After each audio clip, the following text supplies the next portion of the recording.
Welcome to Dark Dialogue, the podcast where we dive into the darkest corners of true crime, unraveling the stories that shock, haunt, and leave us questioning the depths of human nature. I'm your host, John, here to guide you through a chilling tale that's equal parts mystery and tragedy. And I'm Angela, your co-host, joining John to set the stage for today's episode. We're about to explore a case that's as twisted as it gets, the story of love, lies, and a deadly online obsession that claimed an innocent life. Get ready, listeners, because this one will keep you guessing until the very end. Today we're stepping into the murky world of the early internet, where chat rooms created connections and deceptions that could turn deadly. This is the story of Brian Barrett, a young man caught in a virtual love triangle that ended in murder.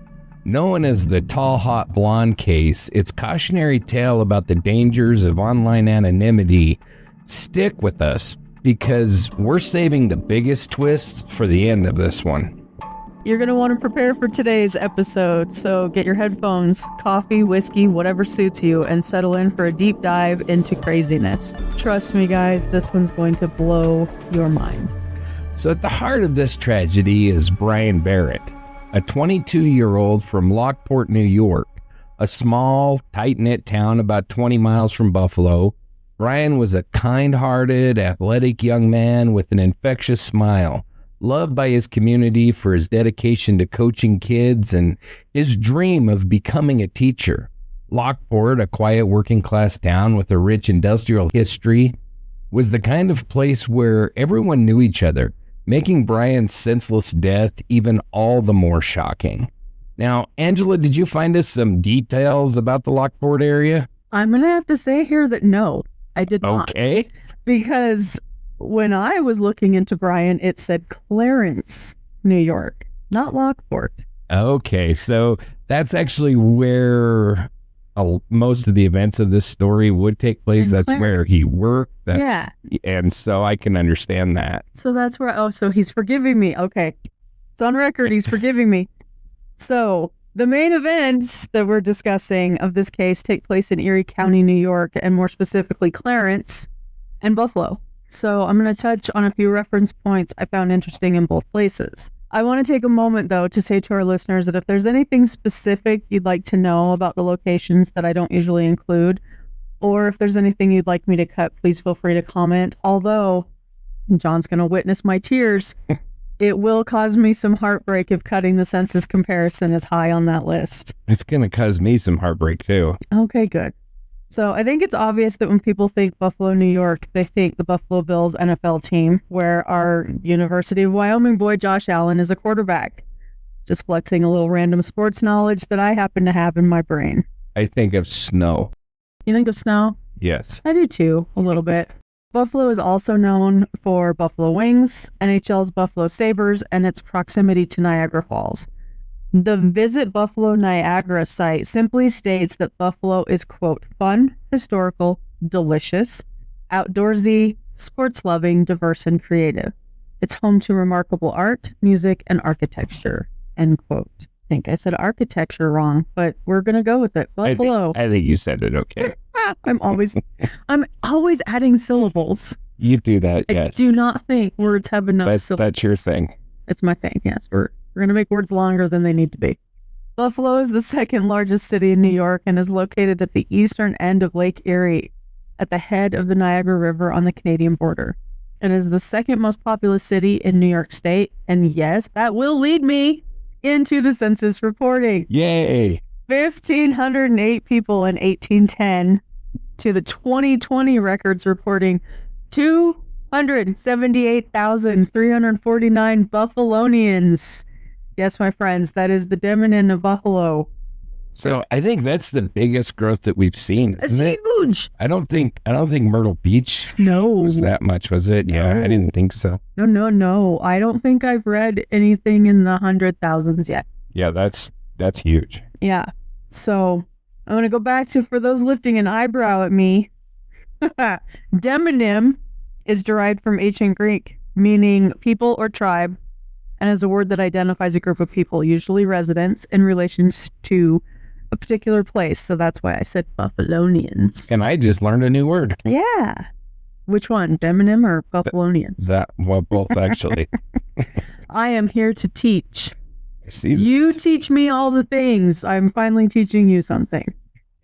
It won't happen that often. Oh, don't sell yourself short.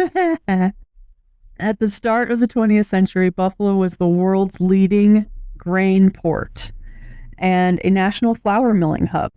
Local mills were among the first to benefit from hydroelectricity generated by the Niagara River. Buffalo hosted the 1901 Pan American Exposition after the Spanish-American War, showcasing the nation's advances in art, architecture, and electricity. Pause for saying that one correctly. Nice job. Thank you. Its centerpiece was the electric tower with over 2 million light bulbs. I don't want to pay that bill. It was pretty low back in those days. Still, back in those days, the bill was still outrageous, probably. Anyway, at the exposition, President William McKinley was assassinated by anarchist Leon Zalgus. I pronounced that right. Nice job. Thank you. When McKinley died, that's not a laughable sentence. When McKinley died, Theodore Roosevelt was sworn in at the Wilcox Mansion in Buffalo. Yes, he was. And do you know why McKinley died? The assassination. I mean, well, yeah, technically. But he died because the doctors were rummaging around in his stomach trying to get the bullet out, and he got sepsis from it. Really? Yeah, he was in such good shape that Theodore Roosevelt went on vacation, and then like 2 days later, McKinley died, so Roosevelt had to come rushing back so he could be sworn in as president. Oh, wow. See, I throw these things in there because I know you like the politics. I love it. And I just and actually... then you segue into politic things. So I just actually researched McKinley's assassination a couple months ago. So it was fresh on the brain. It is fresh on the brain. So I will jump about 22 miles away, which, by the way, I cannot jump 22 feet, into Clarence, New York, as that is where the company Dynabrade Incorporated is located and will become an important part of the story later. The town of Clarence, New York is the oldest township in Erie County, dating back to 1808, just 25 years after the Revolutionary War.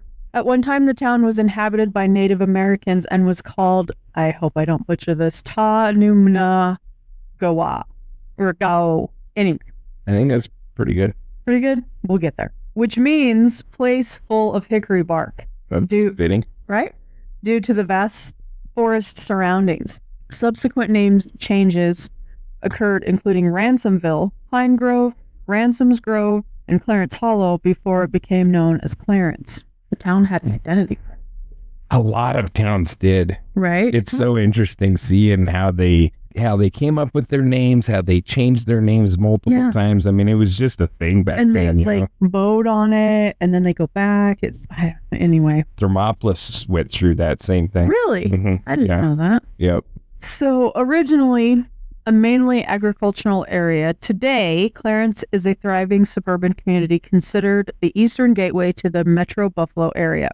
With a population of 3,278 people in 1820, it grew to a reported 32,950 residents by the 2020 census, and boasts the highest per capita family income of any township in Erie County. Wow.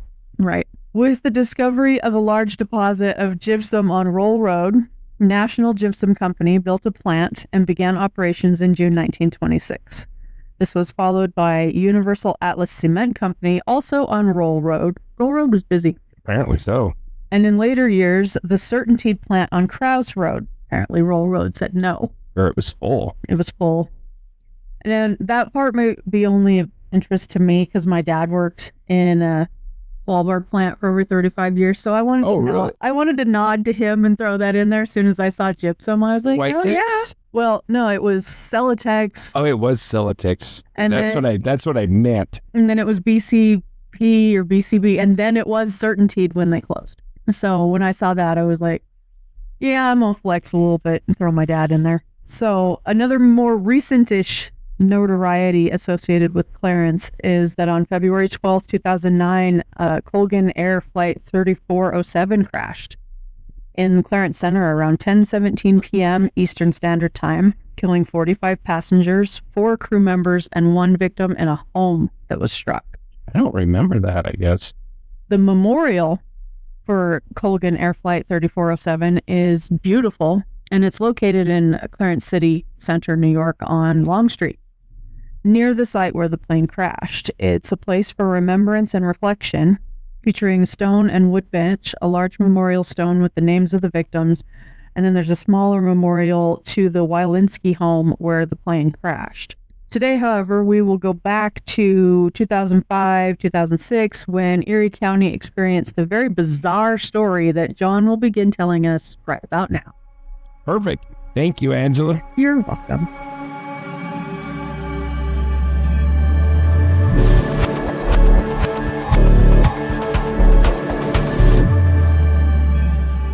All right, so now that we have an idea of where this is all taking place, we need to understand the key players.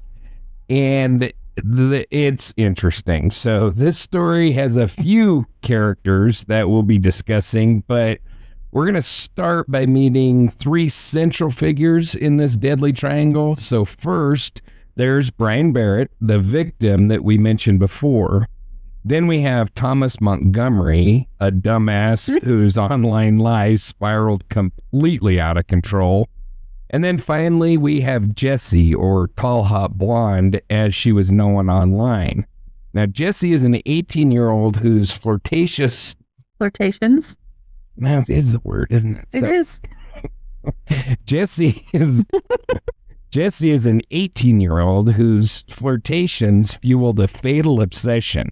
So let's dive deeper into their stories. Brian Joseph Barrett was born in 1984 in Lockport, New York. A 2002 graduate of Star Point High School, he excelled in baseball and soccer, earning praise from his athletic director, Tom Sarkovics, as a gentleman who never complained and was always ready to help. Information about Brian's childhood and school years is pretty limited, as much of the focus is on the Talhotblond case and centers on the events that led to his murder. However, the available sources provide enough detail to paint a picture of his early life, character, and activities during his school years, particularly through accounts from those who knew him in Lockport, New York. So Lockport was a small working class town about 20 miles northeast of Buffalo. Lockport, known for its historical Erie Canal locks and industrial heritage, was a tight-knit community where families often knew each other well. Brian grew up in this close community, raised by his parents, Dan and Diane Barrett. While specific details about his early childhood are not extensively documented, it's clear from accounts that Brian was nurtured in a supportive environment that fostered his kind-hearted nature and community involvement. His family was involved in local sports, with Brian's father assisting with youth soccer, suggesting that Brian was exposed to athletics from a pretty young age. Brian attended Star Point High School in Lockport, where he graduated in 2002, like I said, and during his high school years, he distinguished himself as a dedicated student and athlete. Participating in both baseball and soccer, Brian's involvement in baseball and in soccer was a significant part of his high school experience. He was a talented athlete, known for his commitment and sportsmanship. His participation in these team sports likely helped him develop the leadership skills that later shone through in his coaching roles. His athletic background also fostered a sense of discipline and community connection, as sports in small towns like Lockport often serve as a social hub. Teachers and coaches remembered Brian for his infectious smile and genuine kindness. A letter from his teacher, Scott Bauer, read during a later sentencing hearing, emphasized Brian's dedication and his leadership, noting that he was a role model for others. Brian was well-liked, approachable, and someone who left a positive impression on those around him. His willingness to help others and his lack of complaints indicate a maturity and a selflessness that defined his character even as a teenager. While specific details about Brian's academic performance are not provided, his later pursuit of a degree in industrial arts education at Buffalo State College suggests that he had an interest in hands-on, practical learning during his high school years. Industrial arts, which often includes subjects like woodworking, metalworking, or technical education, aligns with Brian's patient and nurturing personality, qualities that likely emerged in high school as he engaged in activities requiring teamwork and mentorship. Even as a young person, Brian was deeply connected to his community. His involvement in sports extended beyond just playing, as he later coached Little League Baseball and assisted his father with youth soccer. These activities suggest that even during his high school years, Brian was inclined to give back, likely participating in community events or youth programs. His role as a coach showed that he was seen as a trustworthy and inspiring figure, qualities that were evident in his interactions with younger students or teammates during his school years. Brian's reputation as a gentleman and his active role in team sports imply he was sociable and well integrated into his peer group. Lockport's small-town atmosphere would have meant that Brian grew up in a community where relationships were personal and enduring. His later honesty and his online interactions suggest a straightforward and genuine personality that likely developed during his formative years. There are no specific accounts of significant challenges or hardships during Brian's childhood, but growing up in a working-class town like Lockport in the late 1980s and 1990s would have come with the typical experiences of a Rust Belt community. Lockport faced economic shifts as industrial jobs declined, which may have instilled a strong work ethic in Brian, reflected in his part-time job at Dynabrade Corporation while pursuing his college education. His aspiration to become an industrial arts teacher suggests a desire to contribute to his community by equipping others with practical skills, a goal likely shaped by his upbringing and school experiences. Brian's childhood and school years laid the foundation for the person he became, a young man admired for his kindness, leadership, and dedication. His tragic death in 2006 shocked Lockport, underscoring the impact that he had on those around him. The outpouring of grief from his family, teachers, and community members, as well as their efforts to seek justice through a petition of new laws, reflects the deep mark Brian left during his short life. To give John a little break and a little breather, we have Thomas Montgomery that I will tell you about, and He's John an asshat. Call him an asshat, yes. Montgomery was born on June 3rd, 1959, and as is often in many of these cases, many specific details about his birthplace and childhood are not well documented in the available sources, which focus primarily on the events surrounding the murder of Brian Barrett. However, it can be inferred that Montgomery grew up in the United States, likely in or near Clarence, New York, where I got to tell you about where he resided as an adult. Clarence, a suburb of Buffalo, is a middle-class suburban community in Erie County, suggesting a typical suburban upbringing in the 1960s and 70s. No information is provided about his parents, siblings, or early education, but his later roles as a machinist in... Is that right? Machinist and Sunday school teacher? That's right. Interesting mix. Indicate a working-class background with some community involvement. Montgomery was a former Marine, hoorah, Hoorah. though the specifics of his military service are limited. The Daily Mail notes that he used a photo of himself from his Marine days, taken approximately 30 years prior, around the mid-1970s, to pose as the younger Tommy in his online persona, Marine Sniper, which will make sense as this story goes on. There are no details about the duration of his service or his rank. However, he never saw combat and was not a sniper, as he later claimed. He was a peon, worthless, maybe a private. So we oorah'd for the wrong reasons. We hoorah'd for the Marine Corps. This is true. This is true. His military service appeared to have ended well before his marriage and career as a machinist. He likely completed a 4-year term of enlistment and then left the service. I'm going to say, was he dishonorably discharged? He was honorably He was discharged. honorably? That's too much. Yep. Yeah, from all accounts, he was an average soldier. But it was after the Vietnam days and well before, any other engagements. So he liked to think of himself as like a war vet and all this really important stuff, but he wasn't. And not that, a Marine doesn't have to go to combat in order to be proud of their service, but this dumbass, he thought he did. I don't know. He's an idiot, but I'm sorry to interrupt. Go ahead. No, I'm fine. That's what we do. That's what we do here at Dark Dialogue. Thomas Montgomery married his wife, Cindy, in 1989. This places their marriage when Thomas was approximately 30 years old. No further details are provided about how they met, their courtship, or the specifics of their wedding. Cindy is described as a mother of 2 and a wife who believed she knew her husband until discovering his online persona, suggesting a stable, long-term marriage prior to the events of 2005 and 2006. The sources do not mention any previous marriages or relationships for Thomas before Cindy.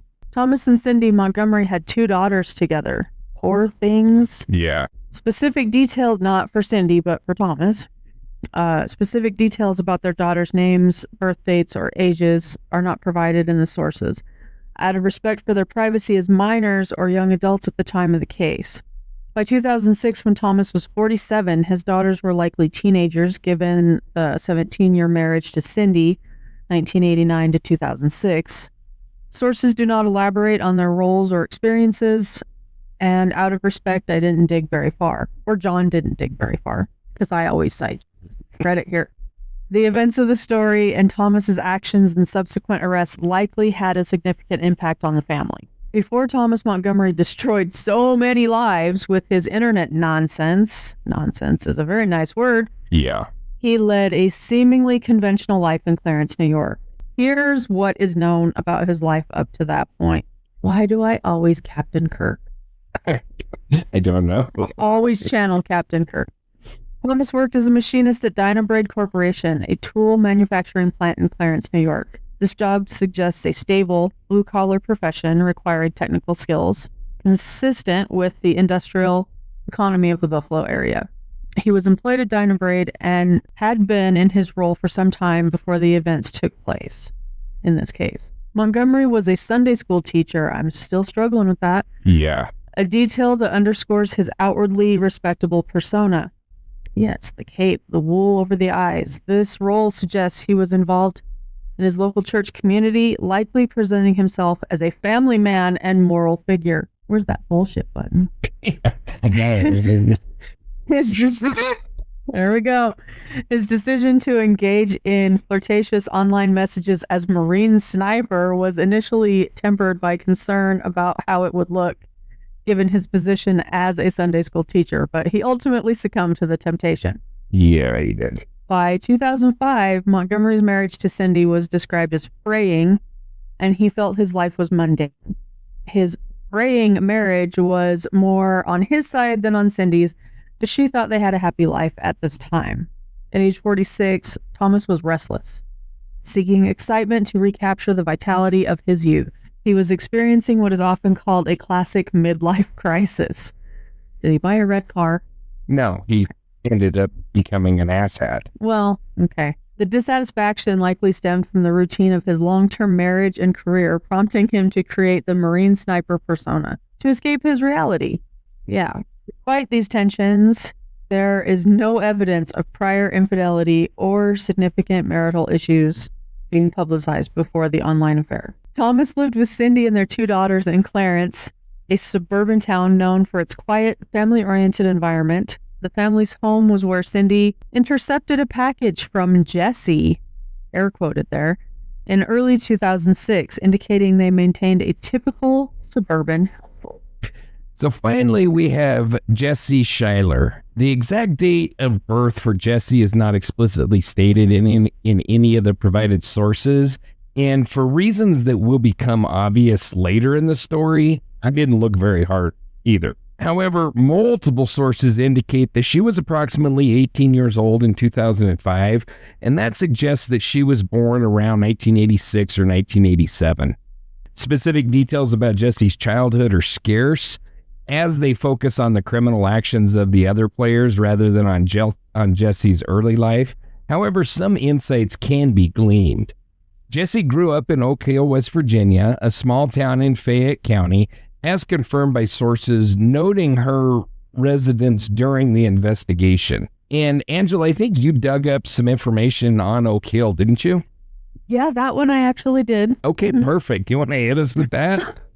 So I won't talk as much about Oak Hill, partly because there isn't too much to say, but it seems necessary to touch on it as that is where two of our key members in this case were residing or said to be residing while this case was unfolding. Oak Hill is located on the plateau south of New River in Fayette County at an elevation of 1,961 feet. Settlement in the area began as early as 1820, and population grew rapidly after the building of the Giles, Fayette, and Kanawha Turnpike by 1848. According to the records I found, it was incorporated in 1905. Although it is said to be the biggest city in Fayette County, Oak Hill hasn't grown much from what I gathered in my ever-present obsession with census records. Citing 764 residents in 1910 to 8,179 residents as of the 2020. A tidbit of fame associated with Oak Hill is that it is the supposed place of death of Hiram King Williams, known to most of us as one of the most significant and influential musicians of the 20th century, Hank Williams. Yep.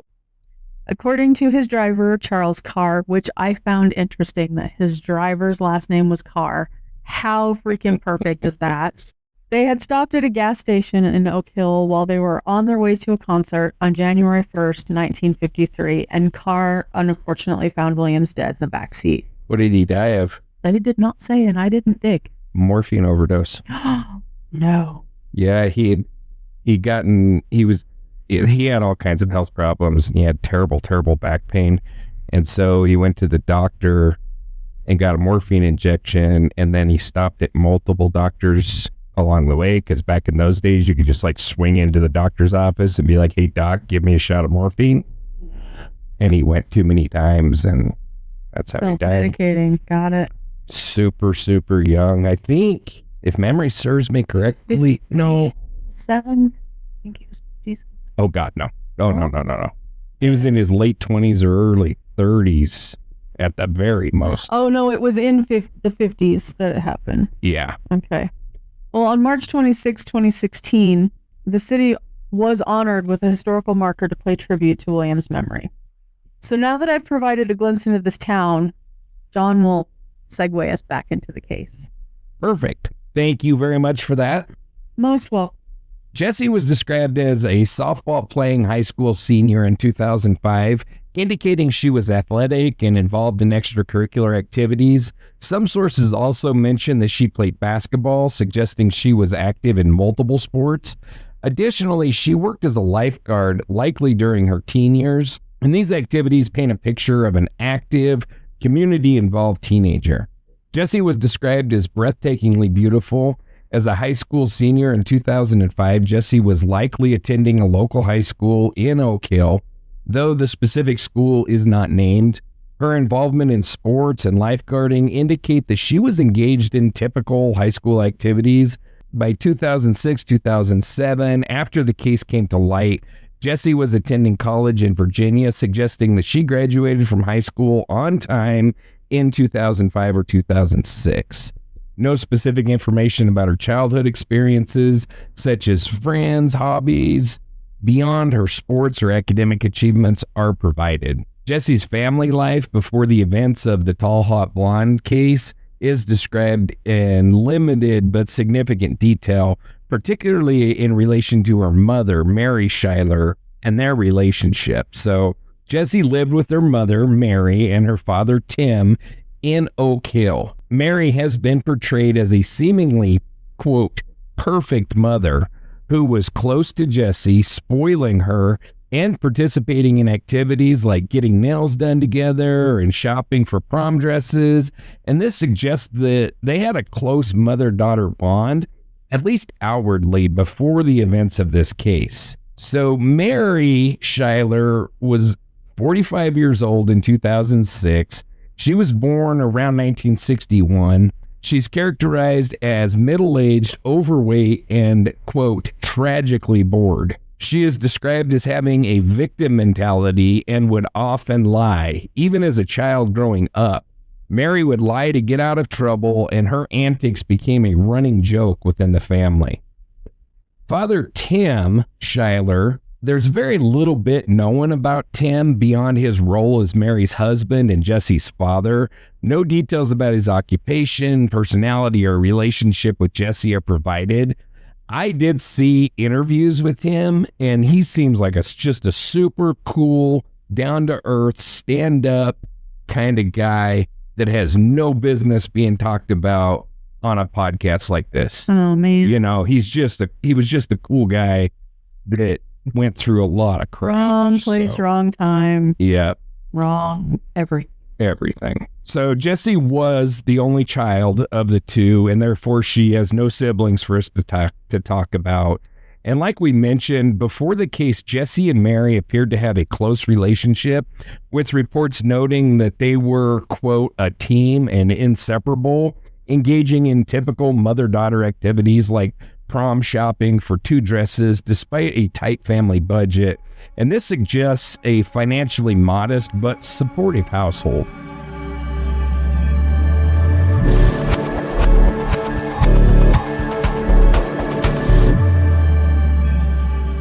So the insane events of this case began in the spring of 2005 when Thomas Montgomery was 46 years old. Montgomery, dissatisfied with how his life and marriage were going, and he definitely displays the victim mentality and was basically pitching a fit because he was a loser. And that's really what it comes down to. So sometime in early 2005, he created his online persona, Marine Sniper. So this poor crybaby was feeling restless and unfulfilled. Aww. And a lot of this was created in his own mind. He felt that his marriage was fraying, like we said, and his job as a machinist was mundane. He began craving excitement and a sense of youth, seeking to recapture the vitality of his early years. And I will say that even his early years seem pretty damn unnoteworthy as well. So while I did see it reported that he was trying to recapture his vitality, I think the truth was more like he wanted to capture excitement and vitality that he'd never had. He was born a loser. He lived a loser. He's always been a loser. And I think that's what's really at the heart of this whole story. I even heard him describing how he'd always wanted to be a Marine Corps sniper. And even when he was a Marine, he didn't pursue that dream. He could have become a Marine Corps sniper, but I mean, I've known people like him. It takes work. Exactly. I've known so many people like him throughout my life, and it's much easier to just lie about it and say you did it than to actually put in the hard work and dedication to achieve something. And that's what this piece of shit, that's what he did. That's who he is. Because generally they come back to people who aren't in the military and can't find out that they're lying. Yes. So they get to spin these tall ass tales, and their people believe it. Yeah, stolen valor. And that's pretty much what this is stolen valor. You know, I mean, he was a Marine, but he didn't do anything special. He certainly wasn't a sniper. He probably went through the basic shooting courses, and that was it. And then he probably worked as a cook or some boring thing like that. Sniper with the arrow buttons on his keyboard. Exactly. Yep. So I think that Thomas can best be described, like I said, as a loser with no real personal drive or ambition. And it was easier for him to just pretend that he had had some success in his life And if this moron would have just paused and looked, he could have seen that his successes were his wife and his family. I'm going to pause and look and realize that the rest of this is going to get you going. So everybody refresh your this drinks. Is true. Get comfortable. John's about to take us there. Let's go. So true. So, I mean, the guy is I don't know. Have you seen pictures of him? Yes. He's a dorky, dweeby little spag. Yeah. And he should have been lucky that he found a woman that was willing to marry him and bear his Take children. Care of his every whim. Yeah. And he should have just been happy with, I mean, from all accounts, he had a great life. He had a loving wife. He had 2 beautiful daughters.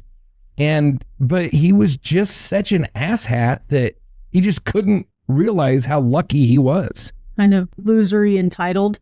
Mm-hmm. Like, exactly. Not entitled in the way that we see people being entitled, but in another way. Striving for entitlement. Yes.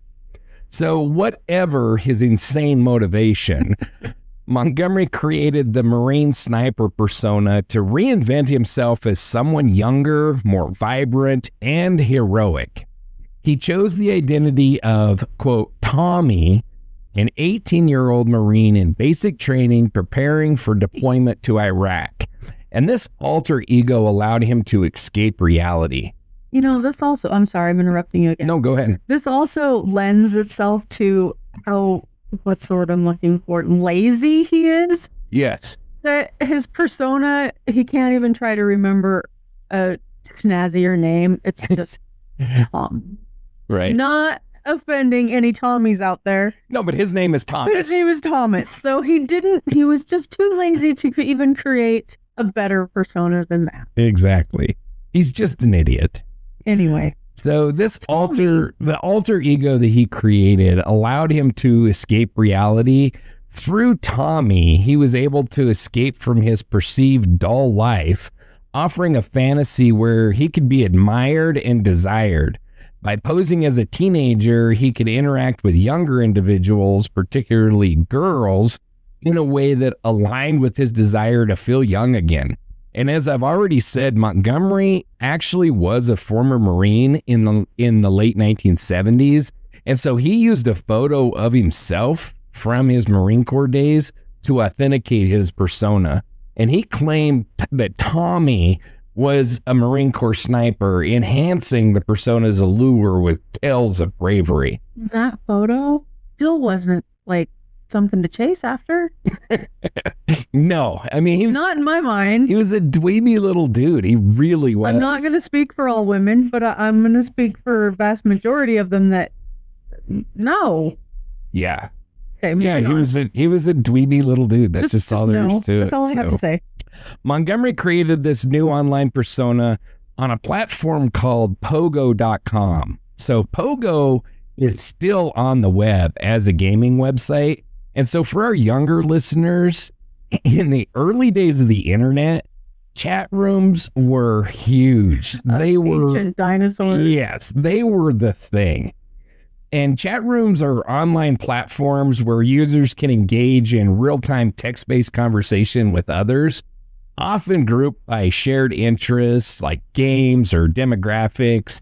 They were extremely popular in the late 1990s and the early 2000s, the early days of the internet. And they provided an anonymous space for social interaction, ranging from casual banter to deep discussions. And they were on sites like Pogo, AOL, and Yahoo, which was huge back in those days. I mean, guilty, but I didn't do this. No, but I did chat rooms. I think all of us did. Yeah. I mean, it was really an experience because coming out of the era before cell phones and internet. Yeah. I mean, if you wanted to talk to somebody, you had to make a long distance phone call, which was expensive as hell, if you remember. And sadly, and I don't know if anybody else feels this way, you could only talk to one person at a time. Oh, I don't like phone calls as much because I can only talk to one person at a time. Yep, that's very true. it was a different world. And so when the internet came around and you were able to jump on there and talk to people from literally all over the world, it was really something. I mean, it was life-changing for all of us. And so users... Good and bad, absolutely.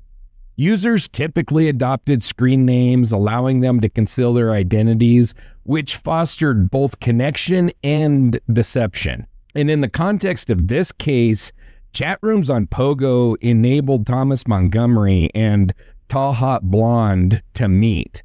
By choosing Pogo, Montgomery entered a seemingly innocuous space to engage with others, and he initially was hesitant to flirt due to his role as a Sunday school teacher. However, that was quickly overcome by the temptation of the online anonymity that he was experiencing. So, after creating his online persona and screen name, Marine Sniper, Montgomery was active in children's gaming chat room on Pogo. Children's, wonderful. Yeah, it was geared towards like young adults, teenagers. It was really how it was geared. And I'm not saying that as an excuse. And so he was in that chat room when he received a message from screen name Talhotblond, who introduced herself as Jessie, an 18-year-old high school senior from West Virginia. And the initial contact by Jessie, it wasn't detailed extensively as far as the exact words or anything, but we do know that she initially asked him why he was in a children's chat room. And Montgomery was initially worried and claimed that he didn't know it was for children. But Talhotblond responded in a joking and flirtatious manner, which set the tone for the rest of their interactions. As we said, the Talhotblond persona told Montgomery that she was Jessie, a vivacious, attractive 18-year-old with blonde hair. She told him how she was involved in softball and basketball and was working as a lifeguard. She sent photos of herself, some where she was scantily clad, and they were obviously meant to be. So the interaction between Marine Sniper and Talhotblond quickly escalated from casual banter to an intense online romance. Montgomery, as Tommy, described himself as 6 feet tall with red hair, broad shoulders, and a muscular build, contrasting his real-life appearance as a middle-aged, balding, fat, short, stocky man with thinning hair. I mean, he wasn't like fat, but he was chub. He was, like a dad bod type thing. And, but not in a good way. There are good dad bods. Yeah. This was not one of them. He just, if you haven't seen pictures of him, look him up because he's a dorky little guy. And he wove tales of being a Marine in basic training, enhancing his appeal with the heroic narrative. He's like George Costanza's better than this guy. Yes, definitely. But that he is in that same vein, right? That's what I see. Yes. So the two exchanged love letters, explicit messages, and engaged in virtual sex through the Pogo chat platform. So think of sexting before texting was really a thing. I'm not going to say that texting didn't exist in 2005, but it took a hell of a lot more effort. Sure did. Because you had to like push one number T9. 3 times or what. Yeah, it was a nightmare. So all of your messages were really short back then. So there wasn't a lot of sexting going on back in those days. Because T9 just was not the fun thing. Yes. I still can't use T9. It's a nightmare. So you don't have to. This online relationship between Tommy and Jessie moved really fast, and it wasn't long before Jessie was sending messages such as, "I love you always and forever, Tommy." And this just threw fuel on the fire of Montgomery's obsession. She also sent him physical gifts, including her underwear, which served to deepen the connection.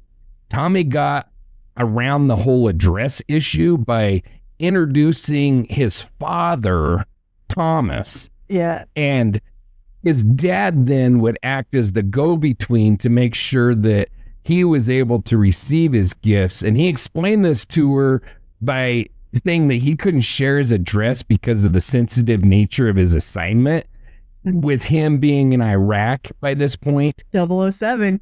Yeah, and Montgomery became addicted to the relationship, later admitting that it became more real to me than real life. That was a quote. It became more real to me than real life.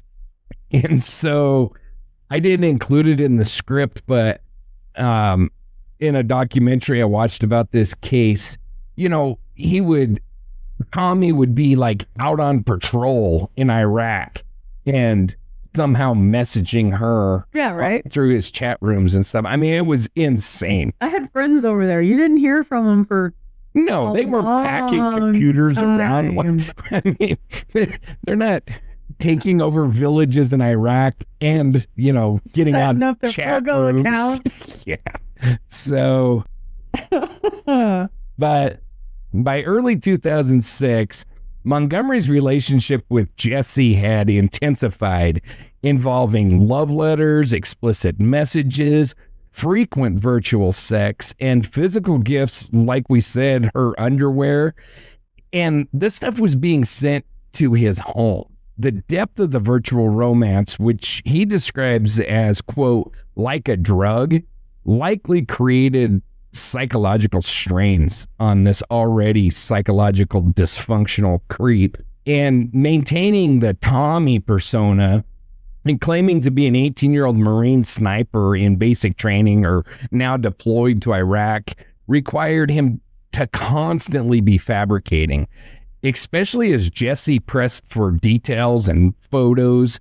And so Montgomery later claimed that he began to feel guilty over deceiving somebody that was over 18 and someone that he believed he loved. I think it's all bullshit. I don't think the guy felt any guilt at all. I think he's more like a sociopath that actually can't feel guilt. But this, coupled with the fear that his lies might be exposed, finally prodded him into a partial confession that he was not a sniper and was actually older than 18. So at this time, he admitted to being older, but he did not fully disclose his true age of 46 and definitely not his marital status. Yeah, we'd lie, just partially lie. Somehow that makes it better for a Sunday school. I don't think they teach that in Sunday school. Haven't been in a long time, but not. I don't remember them saying, if it's only a little light, it's okay. Little white lies. I don't remember that part. But yeah. He was still clinging to this modified version of the Tommy persona. So Jesse's response to Montgomery's partial confession was complex, marked by a mix of mild frustration, continued flirtation, and strategic manipulation. When Montgomery admitted he was not a sniper and was older than 18, Jesse expressed mild frustration or disappointment at his deception. She said she was upset that he had lied about being a young Marine sniper, key part of the heroic persona that drew her to Tommy. However, her reaction was not severe enough to end the relationship, suggesting she was willing to overlook the falsehood to keep the connection alive. Unlike what might be expected if she truly believed she was interacting with an 18-year-old, Jessie did not cut off contact. Instead, she continued to engage with Montgomery and soon resumed sending flirty and romantic messages, maintaining the emotional intensity of their relationship. One of these messages reads, quote, "I ache to be with Tommy," end quote. This message came after learning he wasn't the sniper he claimed. Jesse also continued to send provocative photos and engage in explicit chats. Brown chicken, brown cat.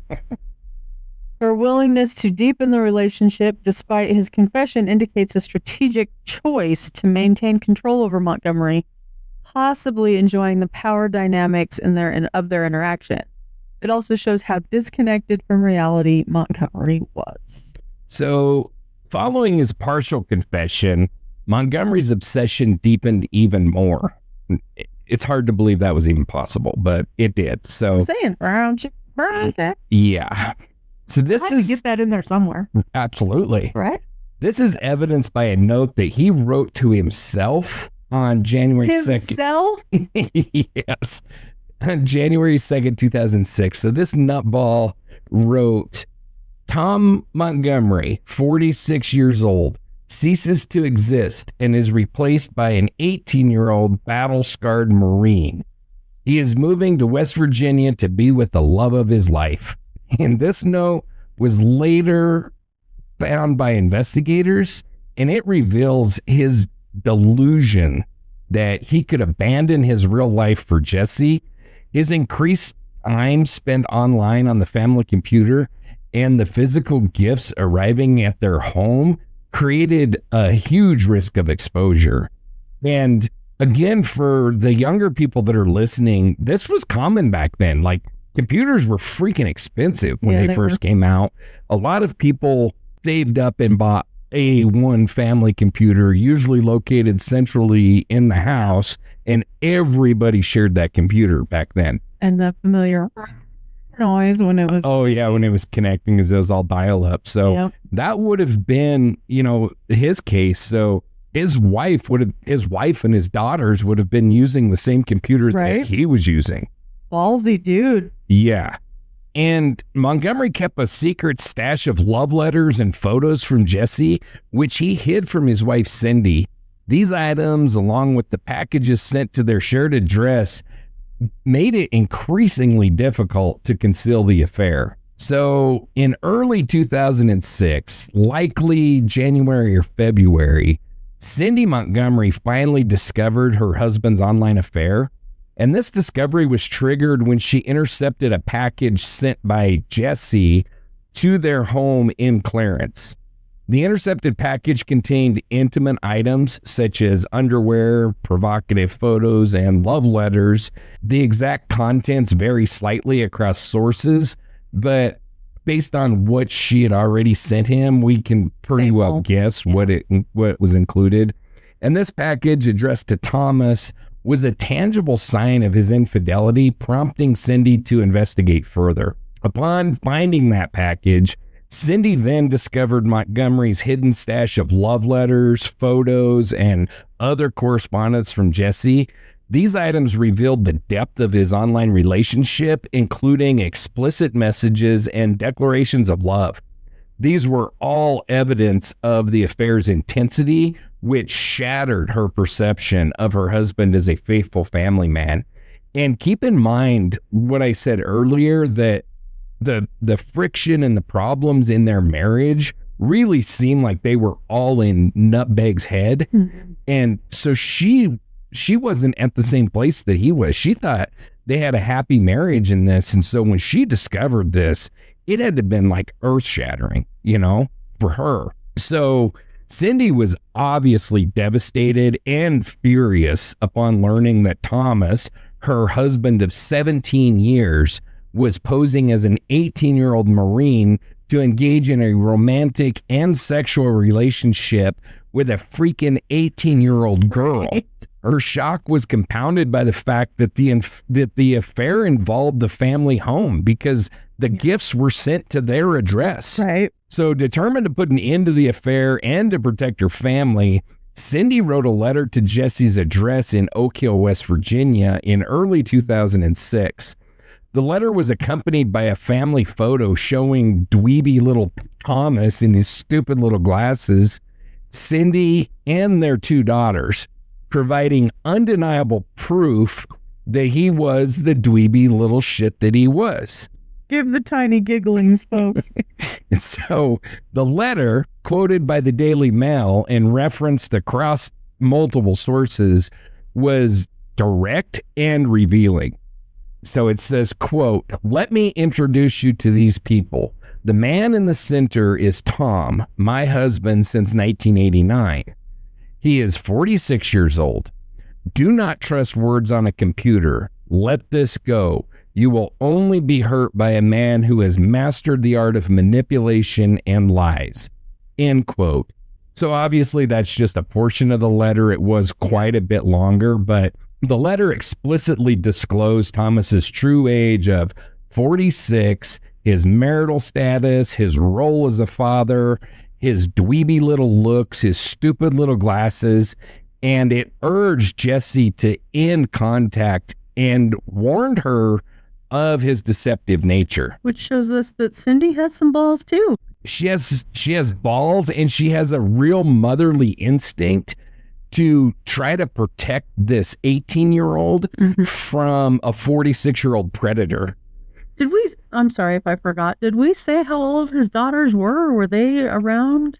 We couldn't figure it out. Okay. They had been married for 17 years at this point, so my guess is they were probably in their earlier teens. Definitely minors. Definitely minors. Yeah. So Cindy's protecting the image of her daughters, essentially. Right. I mean, they were, I could put it this way, they were one hell of a lot closer to Jesse's age than Thomas was. Exactly. Because they were maybe 2 or 3 years younger than Jesse. I mean, even if they were 12 years old at the time, that's only 6 years younger than Jesse. What I'm saying is Cindy's seeing Jesse as her daughters. Right. In this instance. Yes. And the whole letter really does go on and say, you cannot trust people online. Be very careful. And so she really didn't attack Jesse at all in the letter. It was not at all an attack. It was definitely, you could tell she was pissed at her husband and wanted to protect this poor 18-year-old girl. That was really the tone of the letter. Right. So the letter aimed to shatter the illusion of Tommy, the 18-year-old Marine sniper, and like I said, to protect Jesse from further manipulation. The tone was firm but protective, reflecting Cindy's anger at Thomas and, like I said, a deep concern for the victim. Jesse was furious upon learning that Montgomery was nothing that he had claimed to be. She sent Montgomery a message expressing her outrage, stating, quote, "She hates me and you should be put in jail for this." And she ended the affair. But despite her initial fury, Jesse resumed contact with Montgomery soon after all of this, sending very mixed messages that alternated between anger, teasing, and flirtation.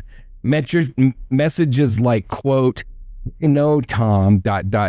oh my G, indicates she continued to engage him, manipulating his emotions to keep him invested. This resumption was critical as it prolonged the toxic dynamic that would later involve Brian Barrett.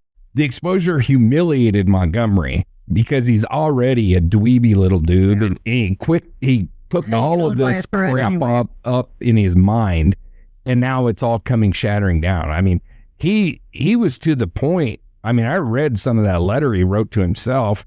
He was to the point where he was becoming this Tommy in his brain, and now was shedding the Thomas skin. Right. Yeah. Well, he said, "I will cease to Thomas 46 will cease to exist, and I will be Tommy 18 years old." Yeah. Like, he really believed it. He was out of his damn mind. And I will be billionaire tomorrow. Right. So speak that into existence. Exactly. Right now. Yes. He delusionally believed that he had hit the jackpot when Jesse continued messaging him, interpreting her actions as acceptance of his 46-year-old self. However, the revelation strained his marriage, obviously, and it intensified his obsession as he clung to this fantasy despite the truth being out. Cindy's letter indirectly set the stage for further escalation. Jesse, who is now aware of Montgomery's deception, began flirting with another man online. Dun, dun. And I don't say it like that to blame Cindy, because she did nothing wrong. Right. It's just what happened. So because of the revelation of Cindy's letter, Jesse found Brian Barrett through Montgomery's online contacts on Pogo.com. Barrett was part of the same Pogo chat room community, and he worked with Montgomery. So that makes him an ideal figure to provoke jealousy. Now, Brian used the screen name Beefcake, reflecting his athletic and youthful persona. Come on, Brian. It's the only sad thing I will say about Brian is, come on. But this also was in the early 2000s internet, so... But still. In mid 2006, likely that spring or early summer, Jesse initiated contact with Brian in the Pogo chat room, mirroring the same flirtatious approach that she had used with Montgomery. The sources do not provide the exact content of their first messages, but they describe her as reaching out with the same Talhotblond persona, presenting herself as Jessie, an 18-year-old high school senior from West Virginia who was vivacious, blonde, and athletic. She also sent provocative photos to draw Brian's interest, as she had done with Montgomery. So the relationship between Jesse and Brian developed rapidly in mid-2006, driven by Jesse's manipulative intent to provoke Thomas Montgomery and Brian's genuine interest in her. I mean, she was a super pretty girl. She was his age, or, they were right close to the same age group, So, for him to be pursuing her makes complete and total sense. Mm-hmm. So Jesse employed the same tactics that she had used with Montgomery, sending Brian romantic and provocative messages to build a connection. One message that she sent him reads, quote, "My sweet Brian, I love you." This indicates that she mirrored the affectionate tone used with Montgomery. These messages were designed to appeal to Brian's youth and sincerity, presenting Jesse as a potential romantic partner, like I said. I almost believed you just then, too. Just so Did you? Yeah. Okay. I'm working on my Oscar. You read that well, yeah. Well, thank you. Mm-hmm. Brian, under the screen name Beefcake, responded positively, engaging in flirtatious chats and expressing genuine interest in Jesse. Unlike Montgomery, Brian was honest about his identity, sharing his details and his life as a 22-year-old student and coach. His openness made him contrast to Montgomery's deception, which Jesse likely exploited to further manipulate the situation. Jesse deliberately publicized her connection with Brian in the Pogo chat rooms, where Montgomery was still active. It's described how she and Brian openly flirted, ensuring that Montgomery would see their interactions. This was a calculated move to provoke Montgomery, who was already humiliated by the exposure of his true identity. So Jesse and Brian went further, mocking Montgomery in the chat rooms by exposing his lies about being an 18-year-old Marine. They labeled him a liar and nearly a pedophile for posing as a teenager, which they're not too damn far off. No. And that just intensified his shame and jealousy.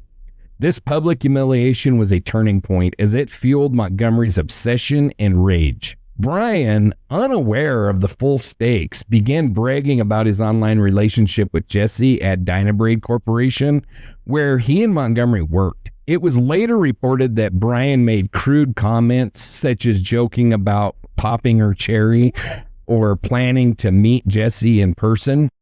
These remarks, likely intended as boastful banter among coworkers, were devastating to Montgomery, who overheard them and saw Brian as a romantic rival. Montgomery's jealousy was reaching a boiling point, as was evidenced by his threatening messages to Jesse, such as, quote, "Brian will pay in blood." Brian's openness about the relationship contrasted with Montgomery's secret shame, and this drove Montgomery to view Brian as a direct threat to his fantasy with Jesse. Montgomery was understandably confused, and any sane person would have blocked her and ran the other direction just as damn fast as they could go. Exactly. Thomas obviously was not that same person. And neither was Tommy. No. So Montgomery's messages to Jesse during this period reveal his emotional distress and desperation as she flaunted her connection with Brian. He said things to her such as, "Please, Jesse, stop with this Brian. You're killing me." And that's not a direct quote, but inferred from sources describing his desperate attempts to regain her affection. He was humiliated and hurt and was sending messages that begged her to return to her original connection. But he was like all over the freaking map too. Because he would be like, he would send her messages like foul messages, stuff that I won't even say, but you're a bitch and you're a blah, blah, blah. And then next time you'd be like, oh, please, I'm in love with you. And she was doing the same back and forth bipolar nonsense of hot one day, cold the next. I love you today, and I'm, flirting with Brian tomorrow. So it was just the perfect disaster with these two feeding off of each other. And as Jesse continued to engage Brian, Montgomery's messages took an even more violent turn, reflecting his jealousy and obsession. They included, like what I said before, that Brian was going to pay in blood and all kinds of other threats against Brian's life. And he hurled insults at Jesse, calling her names, expressing fury at her betrayal. Though exact quotes are not detailed beyond the tone of angry, unhinged messages, Social Catfish describes these as increasingly hostile. It's suggesting, like I said, it was a mix of pleading for her to come back one day, I want to kill you all, you're a whore the next day, and that's what it was. It was completely unhinged at this point. Brian expressed enthusiasm about meeting Jesse in person, and while at work at Dynabrade Corporation, he bragged about plans to drive to West Virginia to meet Jesse, indicating a concrete intention to take this relationship offline. The sources do not specify an exact date or timeline for this planned trip, but it was discussed in the months leading up to September of 2006, so it was likely that summer.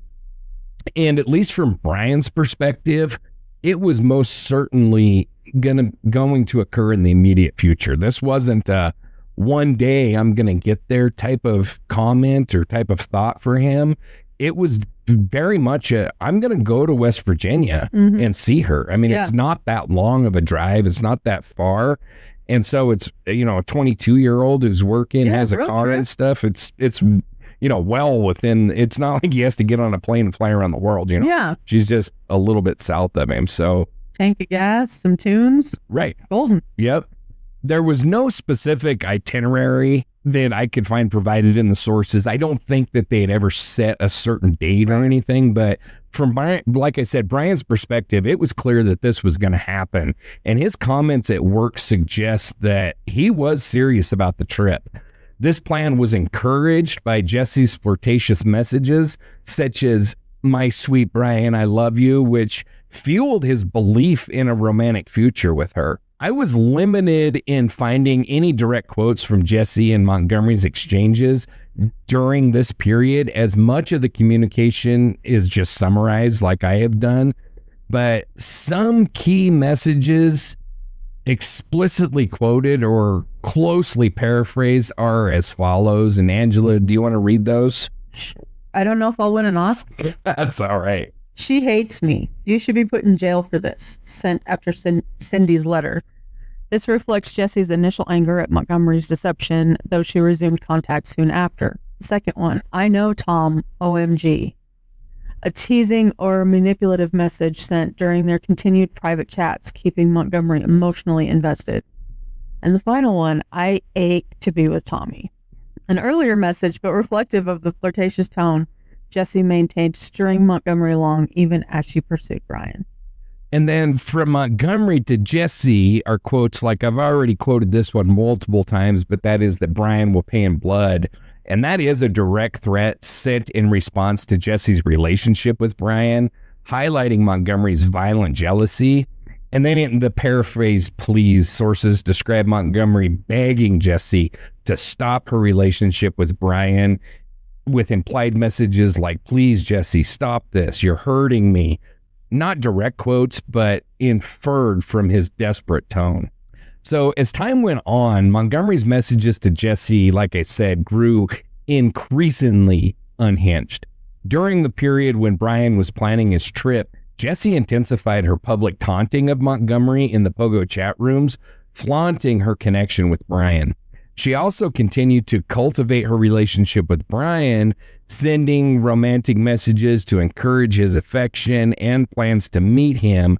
So beyond the quoted, "My sweet Brian, I love you" message, she continued to send additional provocative photos, flirty chats, stuff that would maintain his interest. Investigators later recovered hundreds of pages of chat logs showing Montgomery's threats and pleas intensifying during this same period of time. And then throughout the summer of 2006, Brian continued discussing his intention to drive to West Virginia. His workplace comments and jokes were frequent enough to be noticed by coworkers and obviously by Montgomery. These remarks, combined with Jesse's encouragement, kept the idea of meeting alive, though no trip occurred. And I couldn't find any direct quotes of this, but I do know that she sent Brian stuff like, I'm really worried about you. I think he might hurt you, and that kind of stuff, along the same time frame as Montgomery was becoming completely unhinged. But Jesse... Do you have any hinges left at this point? I don't think he does at this point. And Jessie sustained her dual engagement, flirting with Brian to provoke Montgomery while taunting Montgomery in chat rooms. And then in private messages, she was flirting with Montgomery. And so he did make statements at this time, such as, I'm not a yo-yo, indicating that he was being treated in that way. Like I said, one day she loved him, the next day she hated him. And it was just driving him insane. He did the same. They're both yo-yos. And the part that blows my freaking mind is it's a damn chat room. Mm-hmm. And so first of all, you know this, but for our younger listeners, in order to get messages from a chat room, you had to be in the chat room. Yeah. So you didn't have to block anybody. You didn't have to do anything special. You could go to side rooms, but my point they're having this in a public chat room. My point is he could avoid this easily by just not going on the damn chat room anymore. Glutton for punishment. I mean, he's like begging, please stop, don't do it. But he's the one that's logging on and doing it. He's as guilty as she is. Meanwhile, the rest of the people in the chat are sitting there with their popcorn. Yeah. Can you believe these freaking psychos? Yeah. They're in side chats. Like, what's happening? Yeah. So she would attack and denigrate him and then reach out and flirt. The fact that he didn't just block her, like I said, or stop logging on shows how freaking delusional this dumb shit was. Because of his willingness to continue to participate in this nonsense, Jesse was able to keep him in a cycle of hope and then despair. So by August into early September 2006, the tension between Montgomery and Brian at Dine & Braid became palpable. As noted by coworkers, Brian's open discussion of his plans to meet Jesse contracted with Montgomery's secretive obsession, creating a volatile environment. Montgomery's jealousy was fueled by both the online taunts and Brian's real-world boasting. This would be right about the time that I wouldn't be near either of them at work because something was about to boil over. But can you imagine his coworkers, which I didn't see any interviews with them, but they had to have been thinking like, what is wrong with this freaking loser? Both of them, kind of. Well, not really Jesse. Not really Brian. I don't really see where he was doing anything wrong. But people might be like, why is he still interacting while she's still interacting with Tommy? Yeah, maybe. But my mind goes more to, I've got kids older than Brian was at this time. So do I. And if I had a coworker that was my age that was pitching a fit because a girl my son's age was talking to another boy my son's age, I would be like, what in the hell's wrong with you? Of course she's talking to somebody her own age. Of course she doesn't want a 46-year-old dweeb like you. So I don't know what his coworkers were thinking, but I know what I would have been thinking. I'd been thinking like, what in the hell is wrong with you? You're married, you have 2 kids, and you're getting jealous because an 18-year-old likes a 22-year-old? I am imploring now any of his coworkers out there that may happen to hear this, please comment and tell us what you were thinking and if John was right. Absolutely. Because I think John's right. I bet anything because, the vast majority of these guys are probably 40, 50-year-old men. They probably have kids Jesse's age. Oh, yeah. And so I'm sure they were thinking like, this guy is a freaking loser, man. Keep him from... Yeah, they had to have been. So while not explicitly detailed in any of the sources, Montgomery said to Jesse something along the lines of, "I'm going to shoot him like a sniper." And he referenced that he had a .30 caliber rifle and camouflage gear, which suggests that he began planning violence in response to this ongoing humiliation and, more importantly, Brian's trip plans. That really was a major trigger to dweeby little psycho. Is he at all costs, he wanted to stop Brian from going. Don't take drinks while John's describing dweeby little psychos. I think he really wanted to stop Brian from going and seeing Jesse, because in his twisted, psychotic little mind, he was going to go down there, they were going to have sex, they were going to fall in love, and then he would never have a chance. Lose her forever. Yeah. And keep in mind, like I said, Jesse was a beautiful 18-year-old girl. Mm-hmm. The idea that this dweeby little 46-year-old putz thought that he really had an honest chance with this girl, it's just insane. But I digress. So in the days before September 15th, Jessie continued her manipulative communication with both men. She sent Brian romantic messages to sustain his interest, while taunting Montgomery with public posts and private messages that kept him emotionally entangled. Montgomery's messages likely included further pleas and threats, though no new specific quotes are provided beyond those that I've already cited. Brian remained unaware of the full danger, believing his relationship with Jessie was genuine and continuing to discuss the potential trip at work. The Buffalo News emphasized his kind-hearted nature, suggesting that he did not fully grasp the threat posed by Montgomery. And I will also say he was 22. And until you've encountered a few psychos, you don't really recognize them. Yeah.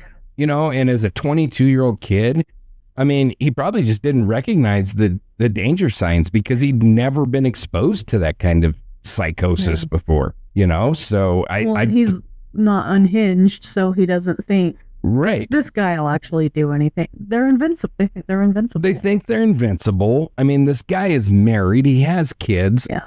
The idea that, you know, he's serious, it really doesn't click to a sane person, because no sane person really believes, no sane 46-year-old man truly believes that he can have a relationship with an 18-year-old girl. I mean, be real. And so Brian had to be kind of that mindset, kind of like, I don't know what this dude's like freaking out about or whatever, but you know, anyway, the combination of Brian's ongoing plans to meet Jessie and Jessie's taunting and the public humiliation in the chat rooms pushed Montgomery to finally act.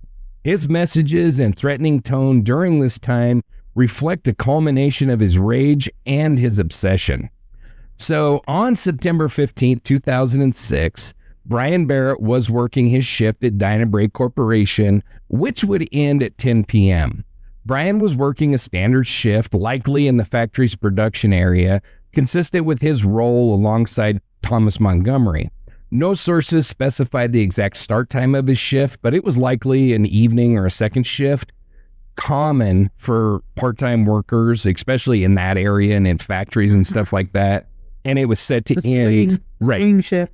And it was set to end around 10 p.m. So on that same night, Thomas Montgomery meticulously prepared to carry out a murder, grabbed his, quote, sniper rifle, which I couldn't confirm, but I'm almost 100% positive that it was an M1 Garand. And the M1 is a .30-06 caliber semi-automatic rifle, which was adopted by the U.S. military in 1936.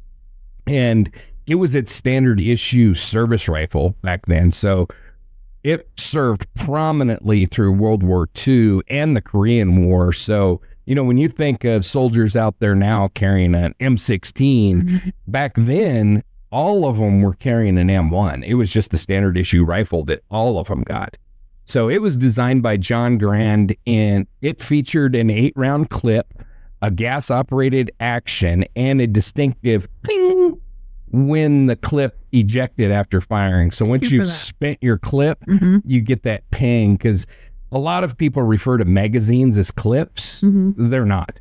They're magazines. This was actually what's known as a stripper clip, which is just a little metal strip that holds a line of bullets so they can just quickly be pushed down into the top of the rifle. It's not encased. Right, yes. And so the M1 was renowned for its reliability, accuracy, and rapid fire compared to bolt action rifles. And it was a game changer in combat, earning praise as, quote, the greatest battle implement ever devised. And George S. Patton is the one that made that quote. It weighed in at 9.5 pounds with a 24-inch barrel, and it remains iconic among firearms enthusiasts and collectors. I freaking love them. They're awesome guns. Probably see 1,000 of them down at the museum. Oh, yeah, for sure. Yeah, there's several of them down there. They still are producing them, you know, they still make, but obviously they're, you know, a different, they've differed over the years. Oh, yeah, you're not getting the actual military issue ones, but they're a great gun. And so for those that aren't gun people, first of all, I'm probably boring the hell out of you, so sorry. But the 30-aught. That's why I throw things in just now. Exactly. Yep. But for those people that don't know, the 30-06 round is no joke. I mean, it is a serious round. So, you know, for all the publicity that the AR gets, that's a teeny tiny little round in comparison to the .6. It's not even in the same class. So the .6 is a gun that you could take any large game that's going to be found in North America, you could take with a 30-06 rifle. So that's moose, that's elk, that's pretty much everything that you would find. If you're not going to go hunt in Africa and take down elephants and stuff, the .6 is sufficient. So that's just to give you an idea that it is a very serious round. Yes. Yeah. So Thomas got his gun from his gun cabinet. He dressed in camouflage clothing and a ski mask to conceal his identity, and likely to play into his whole fantasy of being a sniper. And he headed for Dynabrade. Family photo later used as evidence showed Montgomery posing with this rifle, confirming his access to it. Now, that's what I was able to find in the sources and everything. When I watched the documentary, I think that the documentary is probably the accurate source. It said, it showed, actually, I think it showed the original picture that was used as evidence, and it was actually a picture of his gun cabinet with that gun in it. But one way or the other, the cops had a picture of him with that M1, and so they could tie it back to him later. Okay. So the sources do not specify when or how he obtained the rifle or the gear, but his actions suggest premeditation. And he'd likely because that's not his uniform, I'm sure. No. And he'd likely planned it in the days and weeks prior, driven by his Brian will pay in blood threat. And I honestly think that he had owned that M1 for years, for a long time. I don't think he went out and bought the gun specifically for this. He had it. That's why it was in a family picture. Right. And, you know, he did have a gun cabinet. It was plumb full of guns. Nothing was said about, like, if he was a hunter or anything, but, you know, he had these delusions of grandeur that he was a Marine Corps sniper. Yeah. So it's not at all surprising to me that he had guns as well. Not that people with guns have delusions of grandeur. Right. But this kind of nutbag, that's why he would have bought the guns. Yeah, with his fake memories of sniper life. #sniper life. Exactly. So Montgomery positioned himself in the Dynabrade parking lot, arriving before Brian's shift ended at 10 p.m., and the lot was isolated, providing cover for Montgomery to wait undetected. He knew Brian's shift schedule from their shared workplace, allowing him to time his ambush precisely. No sources detail his exact movements earlier that day, like Whether he worked his own shift or whether he was home, we don't know, but his presence in the lot indicate that he planned to target Brian as he left work. So after finishing his shift, Brian walked to his pickup truck in the Dynabrade parking lot located in the industrial area of Clarence. There are no reports of him engaging in any unusual activities such as stopping to talk with coworkers or make other plans, indicating that he intended to drive home to Lockport, which was about 20 miles away. The sources do not detail Brian's activities earlier on September 15, 2006, such as whether he had attended classes at Buffalo State College or coached a little league or used soccer or anything like that. Any of his normals. Yeah. Given it was a Friday, he likely balanced work with his studies and community activities and probably time with friends. You know, it's a Friday night. Maybe he was going to go out with his buddies. Who knows? He's a 22-year-old kid. So, you know, the world's an oyster at that point. He could do anything he wanted to do, but there's no specific accounts that confirm his schedule either before or after his shift. So around 10 p.m., Brian finished his shift and walked to his pickup truck in the Dynabrade parking lot. He was alone, intending to drive home, like I said, to Lockport. Thomas emerged from a hiding spot in the parking lot, approached Brian's truck, and fired 3 shots with the .30 caliber rifle, which I'm pretty sure was an M1, striking Brian in the neck and the left arm, killing him instantly. Then Thomas fled the scene immediately after. So Jesse, there's no documented interaction with Brian or with Thomas during this time, so she was likely unaware that the murder had occurred. And then Brian, after 10 p.m., Brian remained in his truck where he would stay undiscovered, with his body not being found until September 17th. Okay. Yeah. So Thomas, after the shooting, he returned to an unspecified location, but he likely went home and avoided any immediate detection.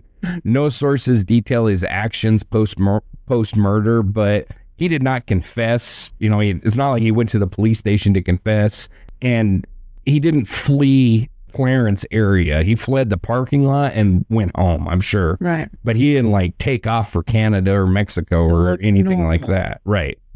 And again, there's no evidence that Jesse communicated with either of them after 10 o'clock either. So Brian Barrett's body tragically wasn't discovered for 2 days. On September 17th, his body was discovered in his truck in the parking lot of Dynabrade Corporation. A coworker noticed Brian's pickup in an isolated part of the company parking lot and went to inspect it closer.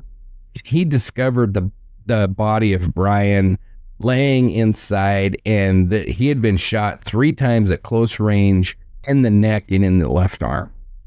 So sources described the murder as a sniper shooting, with Erie County Sheriff's Lieutenant Ron Kenyon noting its precision. Brian was found inside his truck, slumped over, with evidence of the gunshot wounds indicating a targeted attack.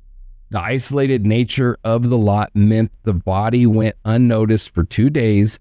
As the factory was in an industrial area, like we said, there's minimal activity in that area, probably especially on weekends. I was about to ask. Yeah, and no sources mention specific forensic details like blood splatter or exact positioning, but the close-range shots suggest Montgomery was near Brian when firing. I mean, he didn't take the quintessential sniper shot from 1,500 yards away. With them calling it that, probably made him feel great for a little bit. Yeah. So upon discovery, coworker alerted authorities, and the Erie County Sheriff's Department responded to the scene. The New York Times notes that the killing stumped investigators initially due to Brian's reputation as a quiet, well-liked individual with no apparent enemies. And I gotta say, this kid just seems like he was one cool dude. He really does. Just a good kid. Why are all the cool ones stolen? I know it. Yeah, because this is the kind of kid that, you know, if he was your son, you would be just proud as could be of him, you know, like I am of my kids, you know. Same. Just beaming with pride because they're such good kids. And that's Brian. He's just obviously a super cool kid. And Brian's truck, left undisturbed, provided a contained crime scene, and investigators began collecting physical evidence, including bullet casings, and later identified DNA that was linked to Thomas Montgomery. So investigators confirmed Brian had been shot with a .30 caliber gun. The precision of the shots and the use of camouflage and a ski mask suggested premeditation and a perpetrator with some firearms knowledge. Witnesses reported hearing gunshots around 10 p.m. on September 15th, and others saw someone in the area helping establish the time of death. Sorry, witnesses reported hearing gunshots, but he wasn't found for 2 days. Yeah, but I gotta say, I lived in Ohio, not very far from this. My daughter was born in West Virginia, and hearing gunshots, regular thing. It's pretty common out there. Yeah, I mean, this wouldn't have been during like deer season, but man, West Virginia, them people out there, they hunt all the damn time, and you hear a lot of gunshots out there. So I realize this is in New York, but still that area, that northeastern area of the United States, I don't know about like Buffalo, that area. I've been through there, but I've never lived there. So I don't know if it would be the same, but a lot of those rural areas out east, and it sounds like Clarence was a little bit more rural. Yeah. Gunshots wouldn't be unusual. Then in the city, like with gang members and stuff, I don't imagine that gunshots are that unusual either. So I don't know. I live on private property in rural Wyoming, and we play a game quite regularly called Is That Gunshots or Fireworks? Yeah. And we still chat, and that's where the freaking internet comes in. You get on internet and like look up, is anybody else talking about gunshots? I'm struggling with the fact that it took 2 days, but you explain. Well, and then the other thing too is I don't know anything about this. I just know that witnesses did report hearing gunshots. I don't know if they called the cops, which they very well might have. We're talking about I didn't look it up on like Google Earth or anything, but in my mind, sources did say it was a heavily industrial area. So cop could have easily driven through the area to see if anything was going on, and seeing a truck parked in a parking lot of a corporation, he's not going to drive over there and check it out likely. So, and I guess sometimes this fire too. So. Exactly. Yeah. And I don't know when they reported it. So it could have been after they learned that it was a murder. And then to your point, they could have been like, oh, those sounds, I bet those were the gunshots. Okay. Light bulb. All right. So I take it back. The Dynabrig co-workers quickly pointed investigators toward the psycho little dweeby bastard, Thomas Montgomery, due to his known rivalry over this online relationship with a woman known as Jessie, or Talhotblond. And employees reported that Brian had bragged about his budding romance with Jessie, including his plans to drive to West Virginia, while Montgomery, age 47 by this point, had also boasted about his relationship with her since May of 2005. And this rivalry, documented by ABC News, was marked by public taunts, like we said, on Pogo.com chat rooms, where Brian and Jessie exposed Montgomery's lies about being an 18-year-old Marine. So by September 18th, 2006, Montgomery became obviously the primary suspect, as coworkers' accounts of the love triangle provided a very clear motive. And the Daily Mail states that, quote, everyone knew that Thomas had done it, end quote. Yeah. So at the factory, everybody's like, it's that crazy bastard. That's that psycho, that dweeby little bastard. Yeah. It's him. And so investigators learned Montgomery had fled the scene after the murder, raising concerns that he might target Jessie next. Did he go back to work? No. Okay. So he didn't. Well, no, he didn't. I think he was off for the weekend. Okay. So I don't know all of the specifics, but once they figured out that this psychopath was fixated on this 18-year-old girl in West Virginia and had just killed this guy, Time to go to West Virginia. Yeah, they were like, okay, we've got to get to this girl before Psycho Dweeb does. So Go Dweeb. the Erie County Sheriff's Department, in coordination with local West Virginia authorities, visited the Schuyler residence in Oak Hill, West Virginia, 1 or 2 days after Brian's body was discovered. Captain Ron Kenyon sent officers to ensure Jesse's safety, driven by, like I said, the concerns that Montgomery might go there and kill her. The exact date is not pinpointed, but the urgency of the situation suggests the visit occurred by September 19th at the latest, and probably it was like as soon as they found out. Yeah. You know? Seems like they're faster than some.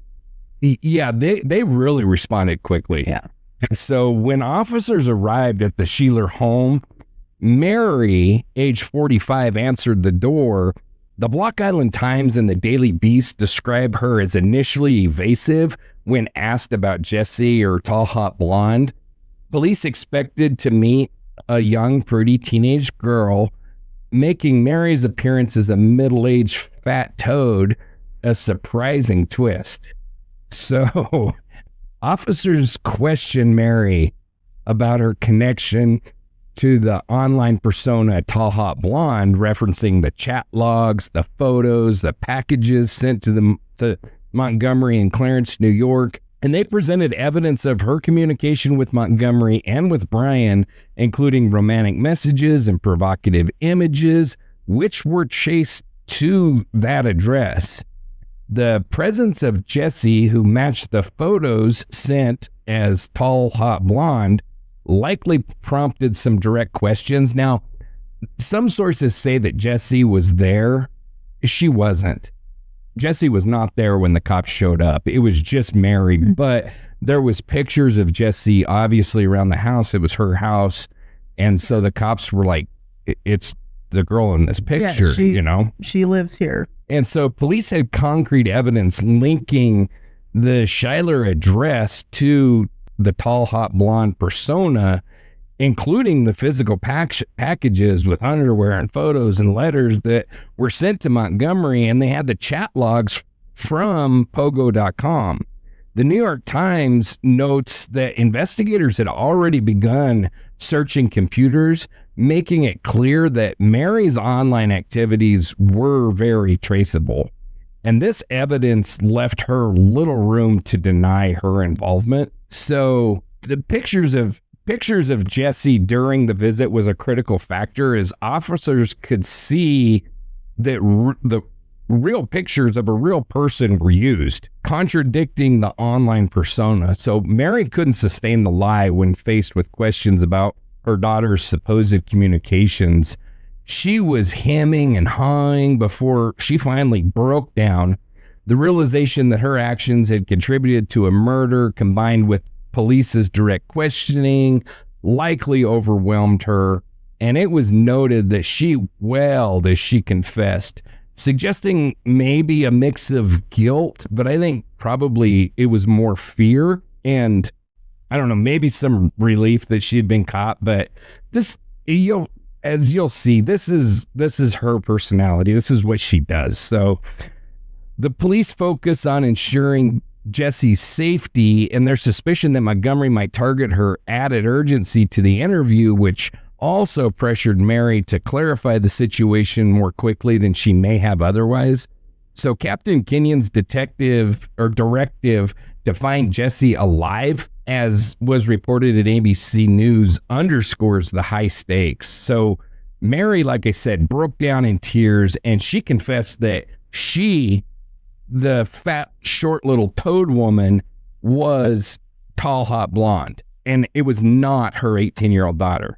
So this sick and twisted bitch admitted to posing as an 18-year-old high school senior since the spring of 2005, using her own daughter's photos, videos, and personal belongings and details to engage in romantic and explicit online relationships with Montgomery, later Brian, and who the hell knows who else. Right. I was just thinking maybe other people. Most likely other people. Sick. So, and she confirmed sending the provocative images. She confirmed that she sent the underwear and messages like, I love you always and forever, Tommy, and my sweet Brian, I love you. And she did all of this, obviously, without her daughter's knowledge, without the real Jesse's knowledge. So, I'm floored. yeah. So Mary explained that she began the deception out of boredom, as she being tragically bored. She's a tragically bored housewife who was seeking attention, and she used a webcam to capture images of Jesse in the car or at the swimming pool in her bathing suit. And she sent Jesse's actual underwear to Montgomery. Actions that were described as almost predatory. I say they're not almost predatory. They're freaking predatory. But it also begs the question, how did Jesse not realize that all of these articles of clothing were just missing?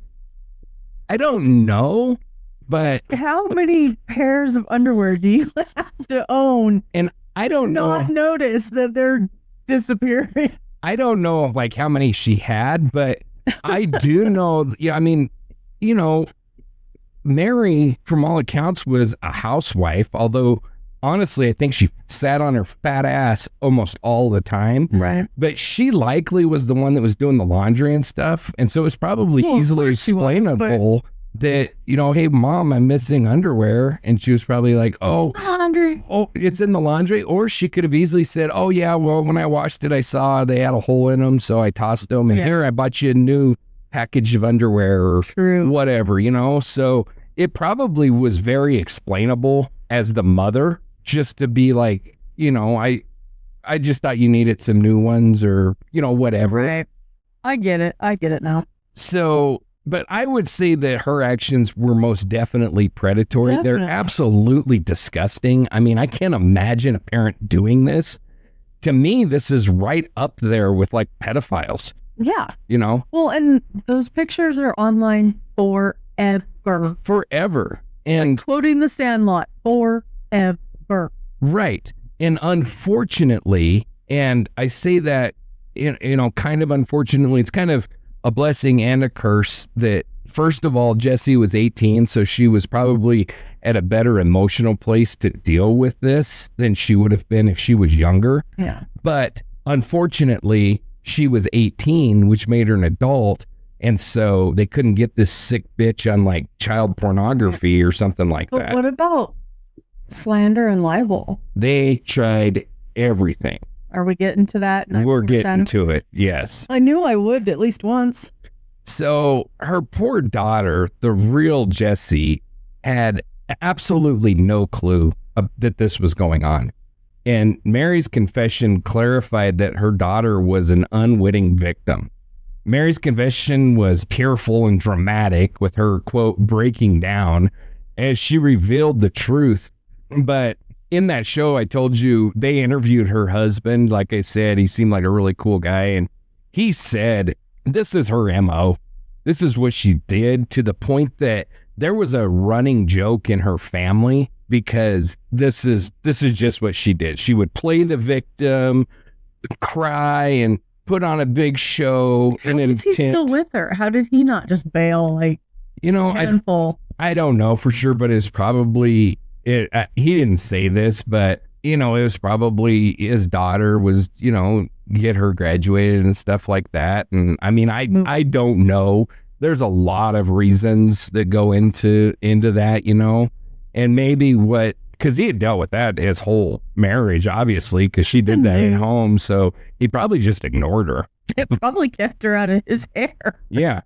You know, he probably just didn't pay attention to it. He probably just learned to deal with it over the years. Yeah. But Jessie was obviously devastated when she learned about this. I can't even imagine what this poor girl went through. She was traumatized, and she later cut off all contact with Mary and moved to Virginia to live with relatives while attending college. And I will say that she went to her dad and was like, did you know? And he was like, I didn't know. And, you know, she was initially really angry with him too, which, that's Oh, you perfectly... see various shades of red when you find this out. That's very understandable. But I mean, he dropped Mary like immediately. It was, I mean, as soon as he found this out, he was like, bitch, you're done. And so him and Jesse were able to repair their relationship. And like I said, he seemed like a really cool guy. He seemed like a really great dad. So, at least she has him. Yeah. And family in Virginia. Right. But I cannot imagine how traumatic and difficult this had to have been on this poor girl. She never really discovered the full extent of the deception until the later trial and like reading about it online and in papers and stuff. Because the fat little toad, her mom, she was like, she just tried to minimize it by saying like, oh, I was talking to this guy on the internet and I guess he killed somebody else. And so both the husband yeah, like she really didn't have any part in it. Like it wasn't until the trial that everything came out that, oh no, this was like an ongoing affair. No, she didn't just send like pictures of Jesse. She sent her underwear. Like she didn't tell her family this. They found out about it through third-party sources, which makes it even all the worse. That is the shittiest way to find out. Absolutely. So this confession shifted the investigation, confirming that, quote, Talhotblond was a catfish persona created by Fat Mary, not by Jesse. And officers likely collected additional evidence such as access to Mary's computer and further statements to corroborate the chat logs. The revelation that everyone was misleading each other except for Barrett reframed the case's narrative. So this poor kid was in this love triangle mess and he was being completely open and honest about who he was. The most innocent. Yeah. The other two idiots were all fake and phony bastards, and this poor kid is stuck in the middle, and he's the one that ends up getting killed, literally paying with his blood. The story wouldn't be near as tragic if Mary or Thomas would have been on the receiving end because they kind of asked for it. Yeah. This poor kid did not. So Thomas Montgomery was arrested on November 27, 2006 for the murder of Brian Barrett. This is confirmed by multiple sources, including the New York Times and CBS News, which report that he was charged with second-degree murder following his arrest on that date. The investigation uncovered damning evidence. Investigators found Montgomery's DNA on a peach pit that was left at the crime scene because... Good job, Tommy. The Marine Corps teaches its snipers to be sure to take your peaches and spit your peach pits out where somebody can find them. Leave all evidence where you're hiding. Right. Yes. And then, like I said, the photo that showed he was in possession of the murder weapon, there was a leather cartridge case with dog hairs that linked to his pet and hundreds of pages of Pogo.com chat logs, including his threat that Brian will pay in blood and all the other threats that he had sent to Jesse. And then there was the coworker testimony about the rivalry over Jesse that solidified the motive. So by January 20th, 2007, prosecutors led by Assistant District Attorney Frank Sedita offered Montgomery a plea deal to reduce the charge from second-degree murder to first-degree manslaughter, which would carry a 20-year minimum sentence. Montgomery initially rejected this offer, possibly hoping for a trial where he could argue that he had diminished mental capacity due to his online obsession, because that was suggested by his attorney, who was John J. Malloy. But on August 20th, 2007, just as jury selection was set to begin, Montgomery accepted the plea deal and pleaded guilty to first-degree manslaughter, admitting that he intentionally shot Brian 3 times through his pickup truck window. The Lockport Journal quotes Montgomery's monotone admission to Justice Wolfgang, where he confirmed that he shot Barrett, quote, through the window of the pickup, causing his death, end quote. But when initially asked if he intended to kill Barrett, Montgomery said no. But his lawyer, elbowed him in the ribs or whatever, and so he quickly corrected himself because that was part of the plea deal. You got to admit it. And slightly the most honorable thing he's ever done in his whole freaking life. I don't think so. No? Taking a plea deal? No. Finally admitting something. Oh, but only because he had to. But he didn't do it because he actually gave a shit. Slightly. Sorry, as you couldn't tell, I hate this guy. So with slightly, see, I gotta calm you down. You're just way nicer than me. Is what it boils down to. Let's get a few episodes in, and I'll probably change. But the plea agreement, watch the evolution of Angela. As there you go. The plea agreement, which was discussed with Barrett's family, ensured a minimum 20-year sentence, potentially up to 25 years. With sentencing scheduled for October 29th, 2007. So they didn't agree on exactly what the sentence would be. That would be up to the judge. Right. It would be between 20 and 25 years is what the deal was. So that October 29th sentencing was later postponed to November 27th. And Erie County District Attorney Frank J. Clark stated, quote, "The 20-year definitive sentence is right in the middle of that range.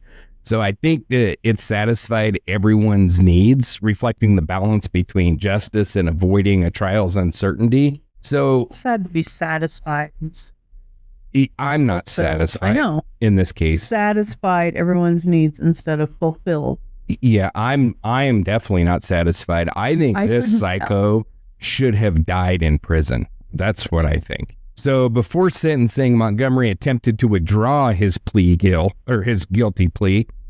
His attorney, John J. Nuccinero, argued that Montgomery suffered from untreated depression and did not fully comprehend the plea deal due to his mental state. No. That was just him playing back and forth. Yeah. Like he did the first time. Yeah. It's just another game. His lawyer also claimed that he was placed in the Erie County Holding Center's Special Observation Ward post-plea, and also suggested a trial could have been the nation's first to argue diminished capacity caused by internet obsession, stating, quote, "Had the case gone to trial, it would have been the nation's first defense involving claims of diminished mental capacity caused by the internet where fantasy and reality are blurred," end quote. It's kind of interesting. Yeah, so basically this lawyer wanted to make a name for himself. Yes, he did. Is what that comes down to. So Frank Sedita countered that Montgomery's attempt was motivated by a wrongful death lawsuit filed by the Barrett family against Montgomery, Mary Schuyler, and Dinah Braid. Sedita argued that Montgomery's plea statements could be used against him in a civil suit, and he believed that Mary Schuyler, a key witness, might be reluctant to testify after being sued, making a trial more favorable for Montgomery. Sedita stated, "It's going to be difficult, if not impossible, to get her to come from West Virginia, and the defendant knows that." So Nuccinero denied Montgomery knew of the lawsuit before seeking to withdraw the plea. The discovery of the Peach Pit with Montgomery's DNA at the crime scene obtained covertly from a Mountain Dew can. So not the Peach Pit, obviously, he left that there, but they got his DNA from a Mountain Dew can that he drank during questioning. And that was a pivotal factor in Montgomery's decision to plead guilty because they had him. Yeah. It was over. Because that strengthened the prosecution's case so much. They had DNA evidence showing it was him. Right. And Clark noted that, quote, "In all likelihood, the climax of the case would have been that Peach Pit." Like, that was it. That sealed the deal. There was no question it was him. So on October 7, 2007, Justice Wolfgang rejected Montgomery's bid to withdraw his plea, emphasizing that his August 20th admission was clear and deliberate. She stressed that Montgomery admitted his guilt in September 15, 2006, in the in the September 15th, 2006 killing that resulted from an online love triangle between three people who did not even know each other. And the judge makes a really important point there, because none of them had met. And had they, both of the guys would have been like, you're a fat little toad, we're not interested. So on November 27, 2007, in state Supreme Court, Justice Penny, and this I did find interesting, but in New York, the Supreme Court acts as a trial court as well. And so they actually hear murder cases, because I was thinking, like, my research, I was like looking at all these articles and I was like, something's wrong here. Why is the Supreme Court hearing a murder case without an appeal? But in New York, they act as a trial court. So it's very weird, but it's not a mistake. It was the Supreme Court. So, all right then. In the state Supreme Court, Justice Penny M. Wolfgang sentenced Montgomery, then 48, to 20 years in prison with 5 years of post-release supervision for first-degree manslaughter. The sentencing followed a protracted hearing where both sides presented arguments. Montgomery, described as a divorced father of 2 teenage daughters, chose not to speak at the hearing because Cindy left his sorry ass too. Yeah. So I'm very proud of both of the spouses in this, because both of them were like, oh, I'm out. They were done with these psychos right after it happened. Like a line for sanity. Exactly. Frank Sedita pushed for the maximum 25-year sentence, describing Montgomery's almost predatory pursuit of Jesse. Again, I don't think it was almost, but that's me. Right. And his obsessive desire to make Brian suffer, stating that, quote, the chats reveal an obsessive desire to make Brian Barrett suffer, end quote. Sedita highlighted Montgomery's jealousy after Jessie, or Mary Schuyler, fooled her advances toward him and began flirting with Barrett instead, citing messages like, quote, Brian will pay in blood. Brian's poor father, Daniel Barrett, read a letter to the court describing Brian as a student leader at Niagara County Community College and urging for the maximum sentence. He said, quote, I don't wish that evil should ever walk the streets again, end quote. Amen. Hallelujah. I am right there with Daniel 100%. This bastard should never have seen the light of day. Daniel also expressed the family's trauma, adding, quote, my wife and I don't understand how this could happen, how such evil could walk the earth. To gun down a boy over simple jealousy does not make sense to us, end quote. Agree again. There is no logic in this. Post-sentencing, Daniel Barrett noted that justice was done, but nothing's going to bring my son back. Nuccinero portrayed Montgomery as a family man, a former Marine who'd been law-abiding until his online obsession, stating, until September 26th, this was a man who held his head high. By September 2006, call it obsession, call it addiction, call it what you want. He was suffering from a diminished capacity of some sort, end quote, which I gotta say, that's the case with everybody. Right. You haven't committed a crime until you commit your first crime. Yeah. So to me, I don't give a shit. When you stalk a 22-year-old kid and shoot him, I don't give a shit if you've done it 20 times or once. It don't matter. Yeah. They need to lock you away. Yeah. He highlighted Montgomery's involvement in his church as president of his daughter's swim club, as well as his suicide attempt in jail post-arrest, indicating mental distress. Indicating he didn't want to go to prison is what that indicates. Right. Justice Wolfgang called the killing totally senseless, stating, this young man has been cut off in the prime of his life. All of this for absolutely no reason. Agree. She imposed the 20-year sentence, aligning with the plea agreement which Barrett's parents consented to after assurances that Montgomery would serve longer than a potential second-degree murder conviction might allow.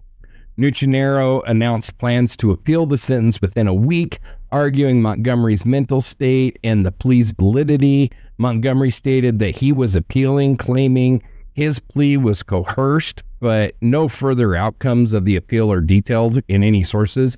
I don't think it happened. I don't think he ever appealed. I don't know what happened, but I know he wasn't granted any sort of appeal. Montgomery, now approximately 66 as of May 2025, was sent to Attica prison. And I dug into this very deep when I found out that he was later released from Wyoming. But rest easy, Angela. This refers to Wyoming Correctional Facility in Attica, New York. Okay, good. Yeah. And he was released on January 11th, 2024. I couldn't find any details of his post-release status. Pretty sure we have plenty of douchebag wannabe snipers in Wyoming. We don't need it. We don't need any more. So thank you for finding that. And well, when you so I looked him up on the New York inmate locator, and it said released from Wyoming, and I was like, excuse me? No. But then I got to digging, and then there. I was like, really? Why? What? But no. So they have a correctional facility in Attica that is called Wyoming Correctional Facility. That's interesting. So, and I couldn't find anything about his life post-release, but he's still on the 5 years. He has to do 5 years of basically parole. He's, being watched and everything. So he's still on that, at least. Mm-hmm. But the sorry son of a bitch should be locked away. Definitely. After Mary Schuyler's confession... Not in Wyoming. Not in Wyoming. After Mary Schuyler's confession on September 18th or 19th, 2006, that she was Talhotblond, prosecutors in Erie County, New York, led by District Attorney Frank J. Clark and Assistant District Attorney Frank Sedida, extensively reviewed her actions to determine if she could be held criminally liable. Mary's catfishing, posing as her daughter Jessie, sending provocative photos and videos, and manipulating both Montgomery and Brian was a central factor in this love triangle that led to the murder. Her messages of, I know Tom, oh my OMG, and public taunts exposing Montgomery's lives were seen as provocative.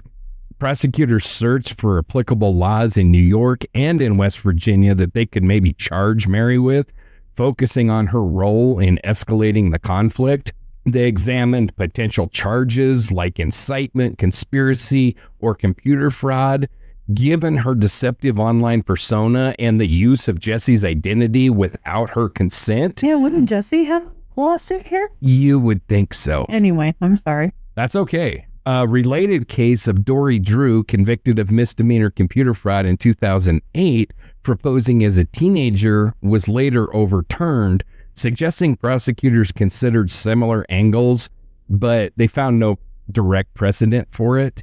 And a lot of this comes from the fact that this was early on in the days of the internet. Yeah. So because of this case and other cases like it, we now have a bunch of laws on the books that deal with this, but at that time there was none. Yeah. Mary's actions, while morally reprehensible, did not meet the threshold for criminal liability under the 2006 New York law. Former Assistant District Attorney Ken Case, who initially handled the case, explained, quote, her actions are not criminal, at least not in New York State, end quote. He noted that Mary's manipulation, including flaunting her relationship with Brian to provoke Montgomery, was not explicitly illegal. So prosecutors determined that Mary did not intend for Montgomery to commit murder, as is required for a charge like incitement or aiding and abetting. And that is the reason that I framed when I did the whole murder, what was happening. That's why I included Jessie. Did not communicate with any of them at this time. Jessie did not communicate with them at this time because had she had knowledge, had she encouraged it, had she done anything, they could have got her ass. Yeah. But because she didn't know, and it seems very likely that she really didn't know, right, that then there was nothing that they could charge her with. It's insane. It sucks, but there wasn't a law against it. And before the internet, who could have foreseen a need for a law like this? I couldn't have. So the New York Times quotes Chief Christopher Rankin, says, quote, "She was doing absolutely nothing wrong. She obviously didn't realize what was going to happen or that there would be a love triangle," end quote. To that, I've got to say, oh, come on now. That ain't even bullshit. That's horse shit. Yep. What she was doing was 100% wrong. I think is what he was saying is she did nothing legally. Yeah. Illegal. I mean, I hope that's what he was saying, because what she did was wrong on so many levels. Just simply what she did to her poor daughter was so wrong. The fact that it led to murder is even worse, but everything about what she did was wrong. It just wasn't illegal. So that reflects an earlier view that Mary was not criminally culpable, though later contradicted by prosecutors' frustration. They really wanted to charge her. So do we. They tried everything, but they just couldn't. And to make it even more difficult, Mary's actions occurred in West Virginia, which complicated New York's ability to charge her. Zaida's comment about the difficulty of getting Mary to testify, just to get her up to testify from West Virginia, suggests that there was some serious logistical challenges in pursuing charges across state lines. I struggle with that. Doesn't a subpoena work? To get her up to testify? Yeah. Yeah, they could subpoena her, and then they would have to go through the whole process of it, getting an arrest warrant issued for denial of the subpoena, having her arrested in West Virginia, having her extricated. Okay. Well, I just mean if she denied the subpoena. Right. As far as charging her criminally in this case, it would have been extremely hard, because even if she had broken New York law, she did it in West Virginia. Yeah. So if it's not against the law in West Virginia, I don't even think New York could have charged her, because she wasn't in New York. She wasn't in their jurisdiction when she broke that law. The law didn't exist, so it's a moot point. But if there would have been a law, it still would have been difficult, because she committed the crime in another state. But if there would have been a law, would that not be when we would insert the FBI, because they can? No. No? No, the FBI completely just gone in this? The FBI can't enforce that either. So a very relevant example of this. I'm grasping for straws. I know you are, but a very relevant example of this is marijuana is legal in Montana and in Colorado, but Wyoming law officers cannot have somebody in Colorado or Montana arrested for possessing marijuana and have them brought to Wyoming to be tried for it. Right. It's the same thing. It just, it can't happen. So prosecutors expressed significant anger at Mary's role, believing that she deliberately escalated the conflict.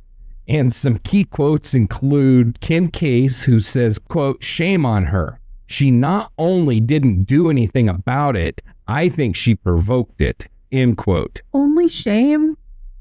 Oh, for shame? Yeah, I mean, it's a press conference, so. I know. Frank Zaida described Mary's pursuit by Montgomery as, like I said, almost predatory, and suggesting that her actions mirrored Montgomery's obsessive behavior. Zaida's broader argument about Montgomery's predatory pursuit indirectly implicated Mary's manipulative role. And the general sentiment was covered, like the Daily Mail states, prosecutors in New York desperately searched for a reason to charge Mary Schuyler, but ultimately could find no law that she had broken, highlighting their exhaustive but fruitless efforts. I can't believe it's not fiction. What website echoes this? And that's quoted by, despite her connection to the murder, Mary hadn't broken any laws and couldn't be arrested. And it sucks, but it's true. Mary claims she continued engaging Montgomery online to prevent him from targeting other teenagers, and this was reported in the Daily Mail. In her defense, she claimed that she was keeping Montgomery online so he couldn't talk to other teenagers. Bullshit detected. Take precautions. I am screaming internally. Yeah. Prosecutors dismissed this as self-serving, giving her provocative actions such as sending Jesse's underwear and videos. And she didn't know. Yeah, give me a freaking break. I mean, yeah, Yes, I just screamed into them. She didn't know. There's She was nothing. not. Oh my. Yeah, there's nothing about this that is anywhere even comes close to anything true. Like, How am I supposed to not be? oh, you can be angry. Everybody is angry. So despite the moral outrage, like I said, no charges were filed against this fat little toad. The Daily Beast notes that Mary planned to write a book about the dangers of the internet, suggesting that she sought to capitalize on the case rather than to accept full responsibility. And as we mentioned, Brian Barrett's family filed a civil wrongful death suit. The lawsuit was filed on behalf of Brian's estate to seek damages for his wrongful death. So, Angela, would you tell us about that civil case? I can calm down. It's tough in this case. Goodness sake. Thomas Montgomery, the first defendant, a 48-year-old Cheektowaga resident. We're going to go with it. Well, that's at the time of sentencing because he was in prison by then. I meant go with how I pronounced it. Oh, Because yeah. we never know how Whatever, I flow with it. If you're from New Yeah. York and can correct us, feel free. Yeah. Yeah, please don't take offense. Resident at the time of sentencing, convicted of manslaughter and incarcerated at Attica Correctional Facility in New York. His direct responsibility for the shooting made him the primary target, though his financial capacity to pay damages was likely limited due to imprisonment.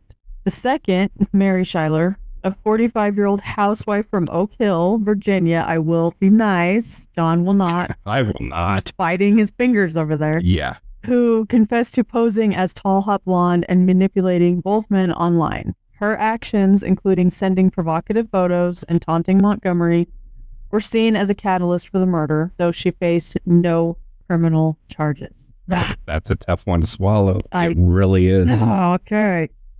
Dynabrake Corporation is the third, a power tool manufacturer in Clarence, New York, where the murder occurred. The company was included as a defendant, possibly due to allegations of failing to address workplace tensions or ensure employee safety, given workers' awareness of the rivalry. The lawsuit was likely filed in the New York State Supreme Court, Erie County civil term, as this is the trial level court for civil cases in the county where the murder occurred. Per the New York State Unified Court System structure, the Buffalo News mentions the lawsuit in the context of Montgomery's criminal case, which was also in Erie County Supreme Court, suggesting the civil case followed suit. Under New York law, you're going to make me read this. No, you don't have to read that part. Under New York law, a wrongful death lawsuit allows a deceased person's estate to seek damages for losses caused by an unlawful death, such as funeral expenses, lost financial support, and emotional suffering. The Barrett family likely claimed that Montgomery's intentional act of shooting Brian, Schuyler's provocation, and Dinah Braid's negligence directly caused Brian's death. And I likely agree with that. I do. I agree with all of it, actually. Yeah. Montgomery's liability as the shooter. Montgomery's liability was clear with evidence including his guilty plea, DNA on a peach pit, and chat logs showing intent. The same quote, Brian will pay in blood. The civil claim would seek to hold him financially accountable, though his incarceration limited his ability to pay. Still just Yeah. the family. That's how much it pisses me off, folks. The family argued that Schuyler's actions, creating a false persona, flirting with both men, and publicly humiliating Montgomery, contributed to the murder. Lockport Journal quotes District Attorney Frank Clark stating Schuyler's actions were not criminal in New York, but civil liability has lower threshold. Preponderance of evidence versus beyond a reasonable doubt. The lawsuit likely alleged negligence or intentional infliction of emotional distress, claiming her manipulation foreseeably escalating tension. The inclusion of Dinah Braid suggests claims of negligence such as failing to supervise employees or address the known rivalry. New York Times notes that coworkers reported the love triangle, indicating that Dinah Braid may have been aware of tensions. The lawsuit might have argued that the company should have intervened and provided better security in the parking lot where the murder occurred. Agreed? Yep. Although I couldn't find detail, or John couldn't find detail, I'm giving him credit, people. Although John couldn't find detail, it likely included why can't I say that word? Why can't I say that word? Compensatory. Damages for Brian's funeral costs, lost future earnings. There's so many words I can say. As a student aspiring to be a teacher, and the family's emotional pain, as well as possible punitive damages against Montgomery and Schuyler for their egregious conduct. The Buffalo News states that the Barrett family was, quote, now suing Montgomery, Schuyler, and Dinah Braid over wrongful death, end quote, during Montgomery's sentencing on November 27, 2007. Suggesting the lawsuit was filed around or before this date. The exact filing date is not specified, but it likely followed the criminal case's resolution to leverage evidence from the investigation, such as chat logs and Montgomery's plea. The sources do not provide specific details about the civil trial proceedings, such as hearing dates, witness testimony, or motions filed.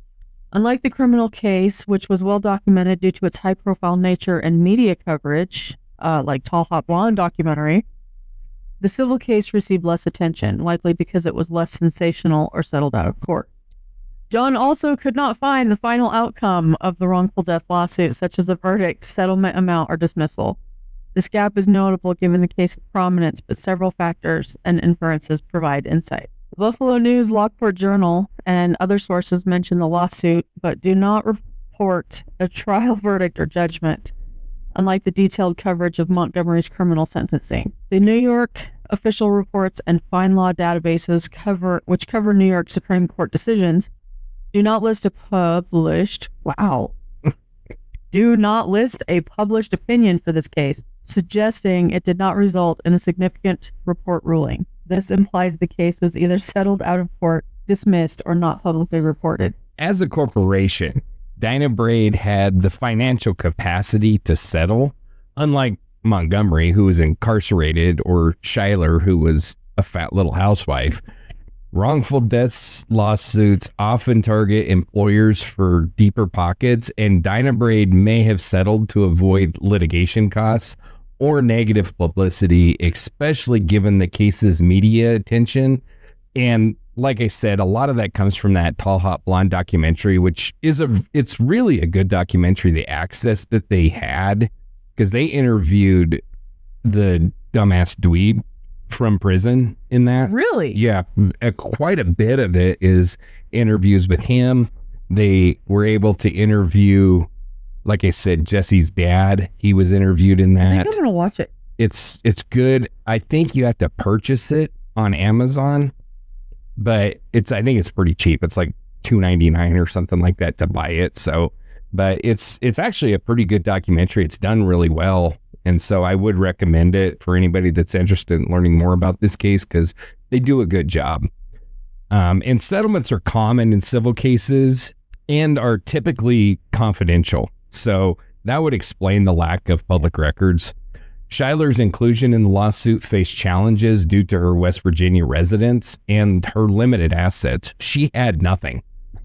The Barrett family may have secured a nominal settlement or judgment against her, but her financial constraints and lack of criminal liability likely reduced her exposure. The Daily Mail notes her personal fallout. She was divorced and estranged from Jesse, suggesting that she had limited resources to pay damages. I believe, and this is just pulled from my memory, so if I'm wrong, forgive me, but I believe that she moved back home with her parents after Mary did? Yeah. I heard the same thing. Yeah, because, I mean, she's worthless. She was ruined, yeah. Yeah, and she's worthless. Herself, but she has no motivation. I mean, pictures of the woman, and I realize, I have no problem being mean and derogatory towards murderers and creeps. So Yeah. I don't apologize for calling her names because she deserves it. But there is a reason behind it. And it is the person that she is disgusting to me. We drag the creeps here. Absolutely. Unapologetically. Yeah. But, pictures of her, you can just tell from looking at her. She just has no drive, no motivation, no nothing. She probably still isn't working. She probably is. Mommy and daddy are probably still taking care of her, honestly. If she was working, could they go to her taxes to pay for some of this? If they got a judgment, which we don't know, but if they got a judgment, then yeah, they could garnish her wages. They could, So she probably take her assets to pay stay it away off. from it because of that. And that's very likely as well. Let's just drain mommy and daddy now. And we don't know. None of this is, is proof. It's just us speculating. But I think it's a pretty good guess. But I'm pretty sure that documentary did say that she moved home with her parents. But, this was a long damn time ago. So I don't know what she's doing now. Maybe she died. I don't know anything about her, how she ended up, because there's nothing there. Montgomery's conviction made his liability certain, but his incarceration likely lack of assets would have made collecting damages difficult, if not completely impossible. The family may have obtained a default judgment, like you were talking about, against him. And if he did not respond to the lawsuit, but recovery would be minimal unless he had significant assets. Absolutely. Yeah. And he's out now. So maybe if they got a judgment, maybe they're able to garnish his wages and collect something. I hope they do, because I want his life to be as miserable as possible. Yeah. The most likely outcome is that the Barrett family reached a confidential settlement with Dynabraid, possibly covering the funeral cost, lost earnings, and emotional damages.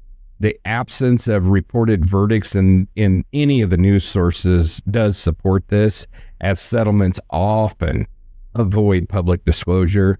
Dynabraid's potential negligence, which I do agree that they were negligent, but it definitely provided leverage for the settlement, even if it wasn't legally airtight. But it was well known that this was going on at the company, and Thomas, maybe both of them, definitely Thomas should have been fired for making threats and continuing this nonsense. Maybe Brian should have been fired for some of the comments that he made as well. I'm certainly not bashing a victim. He was a 22-year-old kid, so, was something that would come out of the mouth of a 22-year-old. I definitely am not faulting him for that, but those are comments that will get you fired in a lot of different places. So is Dynabraid still operational? I think so, because it's a pretty big name. Okay. It's a name that I was actually familiar with, so I'm certain that this isn't their only location in Buffalo. Because it's a pretty big company. The family likely secured a judgment against Montgomery, given his admitted guilt. But like I said before, collecting damages is completely impractical. Schuyler's role was morally culpable, but legally ambiguous in the civil context. The lawsuit may have been dropped against her due to jurisdictional issues or her inability to pay, or maybe a small settlement was reached. We just don't know. Her non-criminal status, as Clark noted, weakened the civil case compared to Montgomery's clear liability. So the New York official reports and fine law databases indicate that only selected trial court opinions are published, and this case's civil outcome was not significant enough to warrant publication.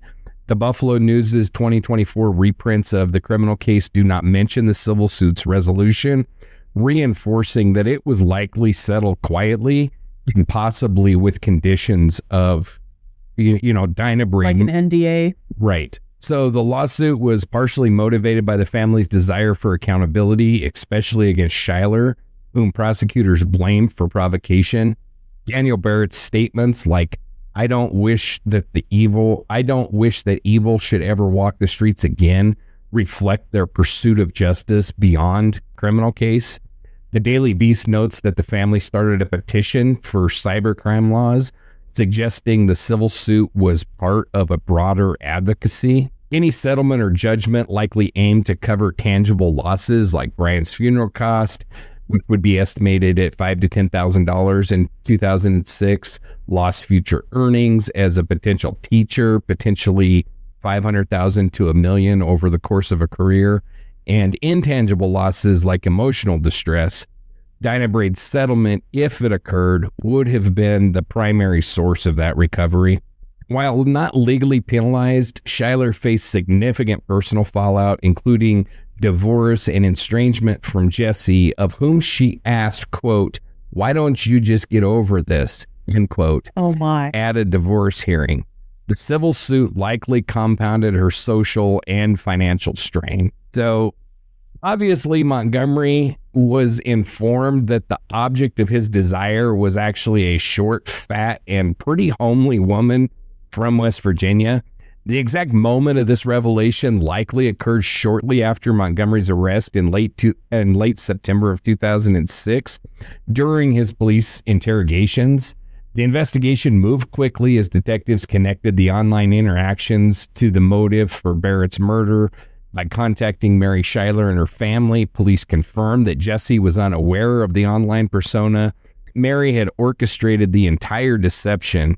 This information was then relayed to Montgomery to clarify the dynamics of the love triangle and establish his motive of the crime. I would have loved to have been a mouse in the corner when they told him that. While specific details of Montgomery's immediate emotional reaction are not extensively documented, sources indicate that he was stunned and humiliated to learn he had been deceived. I will say in the documentary, he acts like a victim still, like it was her fault. Like, I mean, I just can't stand this guy. Couldn't tell. His obsession with Talhotblond had driven him to extreme jealousy and violence, and the realization that he'd been manipulated by Mary Schuyler added a layer of betrayal to his already crumbling personal life.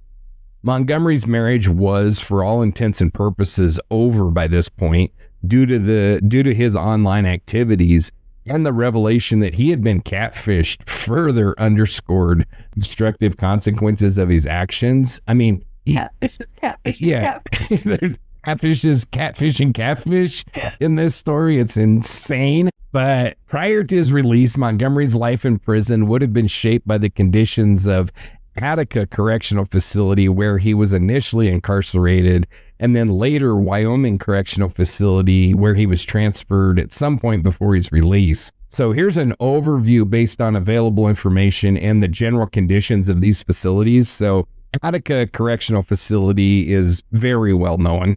Oh, yeah. Montgomery began his sentence there, and it's a maximum security prison known for its strict environment. So life in Attica involved routine, a highly structured schedule from wake up around 6 a.m., set meal times, and limited recreation. Inmates typically spend significant time in single occupancy cells with basic amenities like a bed, a toilet, and a sink. They're under constant supervision, frequent searches, and restricted movement due to the facility's high security status. As a convicted murderer, Montgomery may have faced social challenges within the prison hierarchy. Probably, I mean, they were probably just all over this dirtbag if they found out what he did. He was catfished by I would love to see that too. It would have been awesome. All of this kind of lets him feel sniper days all over again. All the structure. Don't you see it? Come on. Yeah, well, it's very fitting for the douchebag, if that's what you're getting at. That's what I'm getting at. But, you know, he's just living his Marine sniper life. Oh, yeah. So Attica had limited access to vocational training, GED courses, or counseling, depending on behavior. Montgomery, described as a churchgoer before his crime, might have engaged in religious activities, though there's no specific records to confirm this. Oh, I bet he milked that. Oh, I'm sure he probably did. Attica's harsh conditions, including reports of overcrowding and limited health care, could have impacted Montgomery. Hopefully it did, especially as he aged into his 60s. His mental health, strained by the Talhotblond deception and his crime, may have been a factor, though there's no documented incidents that exist. And then Wyoming Correctional, he was transferred there, and that's a medium security prison in Attica, New York. And at some point, like I said, he was sent there before his release. I don't know when. So Wyoming houses approximately 154 male offenders and focuses on rehabilitation and preparation for release. So life there would have included a much less restrictive environment compared to Attica. Wyoming offers more freedom of movement and access to programs aimed at re-entry, such as job training, substance abuse counseling, or life skills courses. Daily life would have followed a structured outline with opportunities for work assignments, recreation, and visitation.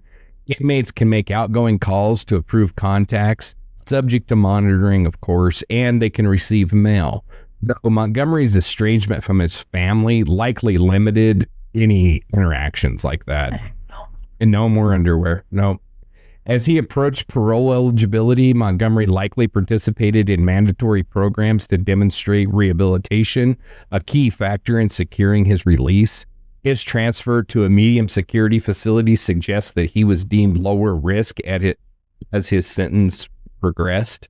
At the time of his release, Montgomery would have been around 64, 65 years old. Aging inmates often face health challenges, and while Wyoming provides basic medical care, the quality in New York prisons varies, and there's no specific health issues that are documented for Montgomery. Other than insanity? Yeah, definitely insanity. His crime, driven by an online love triangle and catfishing, may have made him a target for ridicule or conflict among inmates. However, his transfer to Wyoming suggests stable behavior, as medium security facilities typically house inmates with good conduct records. So, since his release, Montgomery is subject to 5 years of post-release supervision, as was mandated by his sentence. So, this period will likely extend into January of 2029, and it would involve strict conditions such as supervision, regular check-ins with a parole officer, adherence to curfews, and restrictions on travel or internet use, given the online nature of his crime. And then there would be conditions on residency and employment. Montgomery must maintain and improve residence and may be required to seek employment, though his age and criminal record could complicate job prospects. No specific details on his current location or occupation are available. He's likely in the state of New York because he is under supervision. So sometimes they're able to leave the state, but, you know, a lot of the time they're bound to that state until they complete their parole. So my guess he's still in New York. And conditions of his release likely include no contact with the victim's family or the fat toad, and limited or monitored internet access to prevent similar online behavior. There are no recent media reports or public records detailing Montgomery's activities post-release as of May 2025. Unlike high-profile cases, his case has faded from public attention, and he appears to be maintaining a low profile. His estrangement from his ex-wife and daughters, noted during his trial, suggests limited family support, which could impact his reintegration. The absence of information on violations or reincarceration implies that he is complying with parole conditions, though this is speculative without any further data. I will say that I think his likelihood of reoffending is very low. I don't think the psycho would have gone psycho if it wouldn't have been for this weird ass love triangle online fixation weirdness. And I don't think that he's a guy that is going to be out killing people again. I really don't. I could be proven wrong. And you're not. You never know what 20 years in prison, does to a person. But his nature and, watching the interviews with him and stuff like that, I really don't believe that he's at risk for reoffending. I think he just shrinks into oblivion and just, Yep.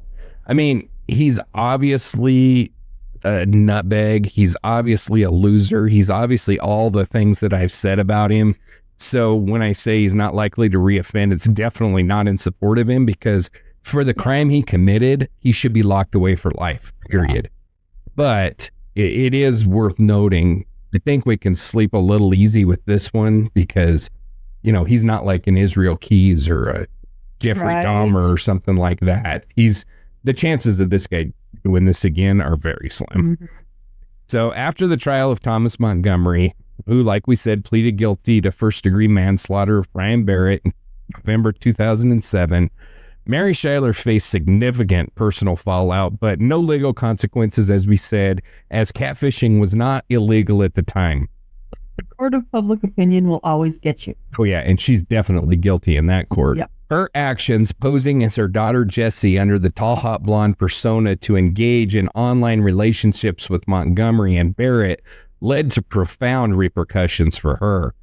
Like I said, Mary's marriage to Tim Schuyler ended in divorce, like, immediately, and that was due to her deception. I mean, sources indicate that her husband was shocked by her actions, and in that movie, he is. I mean, he's like, I knew she was on the computer, and I thought it was a little weird. I'd go to give her a kiss, and she would close the lid on the computer because it was a laptop.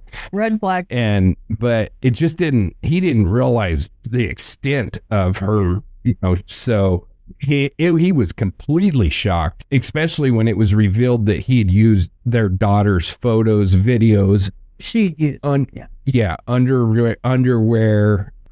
And this also included, and I didn't mention it, but this included a video taken up her daughter's skirt clandestinely that she then used to seduce men online. So that's why I said earlier, and I kind of said throughout this whole thing, that, I mean, this was very similar to like a pedophile, to molestation. And, you know, Jessie was violated, although not physically, she was violated in much the same way that, you know, a child would be violated from molestation from a parent, you know. I mean, I can't imagine what this poor girl must have thought. It was extremely hard on her. It had to be. So the divorce proceedings were marked by tension, with Mary reportedly approaching Jessie at the hearing and saying, quote, and I said this before, but it bears repeating. She says, quote, "Why don't you just get over this?" Comment that highlighted her absolute lack of remorse and strained their relationship even further. I think that it was like the straw that broke the camel's back when Jessie was like, okay, bitch, I'm done with you forever. I don't know if they've reconnected. I have no clue. I hope not. But yeah, likely not. That would have earned her a throat punch if I was Jessie. Absolutely. Why don't you just get over that? Yeah. Get over the fact that, you know, I exposed your private life, your private pictures, your private everything to the world. That we'll never take back because it's out there forever. Well, that's just the thing. And, you know, the really sad part about this is obviously the whole, you know, actually doing that, sending it to these guys and that whole act. But then because Montgomery killed Brian, now it became like a huge case. They made like, you know, a documentary about it. So, I mean, that had to have been like an assault on Jessie all over again. Yes. And whoever she shared it with, then that we don't know about in the story, has reshared it and reshared it because they're probably borderline, if not pedophiles as well. Right. The reshare factor in this, Jessie, I'm so sorry. Yeah, this poor girl. My heart really breaks for her dad, for Tom's daughters and his wife. No doubt. Like, you know, so many times the families of the offenders get forgotten about. We talk about the families of the victims, and we should, don't get me wrong, but, you know, a lot of the times, I would say most of the times, the family of the offenders have no clue they're up to either. And that was definitely the case here on both sides, both Mary's family and Tom's family. Neither one of them knew what was going on. They're as much victims as anybody else in this story, you know? Yeah. And it's just really sad. A lot of creeps breed creeps. More often than not, it's like this. Right. that it's just a lot of innocence lost. A lot of innocence lost. Absolutely. Well, Jesse, who discovered her mother's actions through a random Google search, cut off contact with Mary. This estrangement was a direct result of Mary's betrayal, and she used Jesse's identity without her consent, causing significant emotional trauma. Jesse moved to live with relatives in Virginia, like we said, while she attended college, indicating a complete break from her mother. You know, hopefully she's living a very happy life. She's a grown woman now. She's going to be, you know, in her 40s at this point, and hopefully she's successful and happy, and everything has gone well for her since this nightmare. So Mary faced widespread public condemnation for her role in this love triangle that led to Barrett's murder.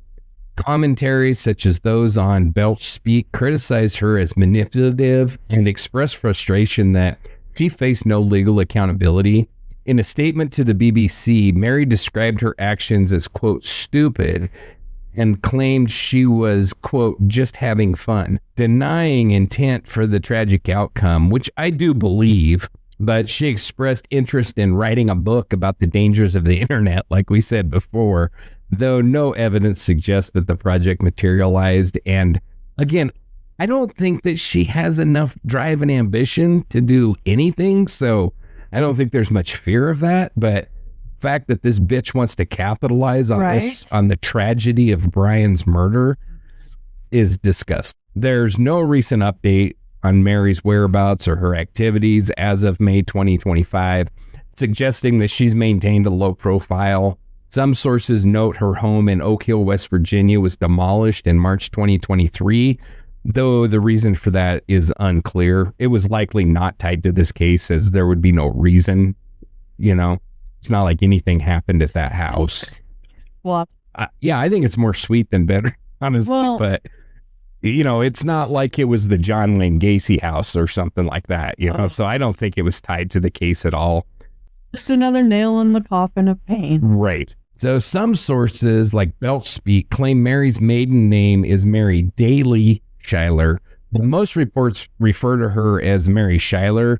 A 2016 obituary for a Maylie Yvonne Schuyler from West Virginia, I think it's unrelated to this case, but it did cause some confusion.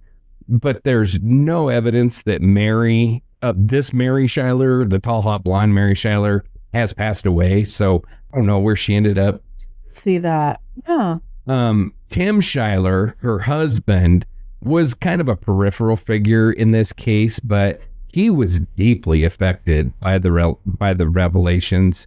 Tim divorced Mary after her confession to the police about posing as Jesse online.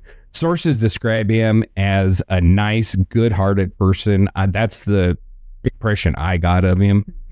And he was absolutely blindsided by this bitch's actions. His decision to divorce was driven by the betrayal and public humiliation caused by her deception. And I think most of all, it was because of her use of their daughter's identity. Run fast, run far, Tim. Absolutely. Little is known about his life after the divorce. He appears to have distanced himself from the public eye. I can't blame him for that. No sources provide details on his subsequent activities, his residence, any relationships. His primary role in the narrative is as a victim of Mary's actions, and he likely sought to rebuild his life privately, possibly remaining in West Virginia, or maybe he relocated to be closer to his daughter in Virginia. We just don't know. It wasn't explicitly detailed in any of the sources. I'm pretty sure that Jesse and Tim maintained contact. And I say that just based on that documentary. They do appear in the documentary, although Jesse doesn't talk and her face is blurred out and stuff in the documentary. But she is with her father, and it's made pretty clear that they have a relationship once she was certain that he had part of this, had no knowledge of it or anything like that. So now Jesse, the real person whose identity Mary used as Talhotblond, was obviously an unwitting victim of her mother's actions, and she suffered significant emotional fallout. Jesse learned, like we said, of her mother's deception through a Google search, and that revealed that her mother had used her photos, videos, and underwear to catfish men online. This betrayal led Jesse to cut her off, and that decision was definitely reinforced by Mary's dismissive comment at the divorce hearing. So, like we said, she moved to Virginia. The public exposure of her mother's actions combined with the misuse of her image and her identity likely caused significant trauma. Sources note that Jesse was horrified and felt obviously betrayed, as she had no knowledge of the online relationships until the police investigation. So her decision to relocate suggests an attempt to escape the stigma and to rebuild her life. There's no recent updates as of May 2025 that detail Jesse's life post-college. She has likely maintained a private life, avoiding public attention due to the high-profile nature of the case. Sources speculate that she didn't get over the betrayal, indicating lasting emotional scars, but no specific information confirms her current residence, her career, or her personal life. She did just get over it. I would like to talk to how strong she is. Yeah. And nobody's going to just get over something like that. It just isn't going to happen. And then the family of Brian Barrett, the 22-year-old victim that was murdered by Thomas Montgomery, they faced profound grief and sought justice in the aftermath.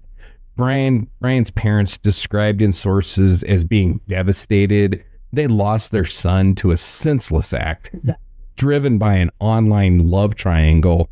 Brian, like we said, was portrayed as bright, hardworking, and an accomplished high school athlete who coached Little League and was attending Buffalo State College. Kids, too. Oh, yeah. His death in September 2006, where he was shot 3 times with a military rifle in a parking lot, left his family grappling with immense sorrow. In response to Brian's death and Mary Schuyler's role in the events, his parents started a petition to advocate for laws to protect against similar online deceptions. They aim to address the lack of legal recourse against individuals like the Fat Toad, who, while not directly committing the murder, contributed to the circumstances that led to it. However, sources note that there was no clear indication of what such laws would entail, and no significant legislative changes have been reported as of 2025. I will say that Trump just signed an executive order that deals with a lot of this stuff, and I think that she could have been charged for that federally at this time. Where is this petition and how do I sign? Because I think it's done damn at this point. But so beyond their advocacy, little is documented about the Barrett family's personal lives after the trial. They likely continued to mourn Brian's loss privately, and no updates detail their current activities or their residence. The case's publicity, including the Talhotblond documentary and media coverage, may have kept their grief in the public eye, complicating their ability to move forward.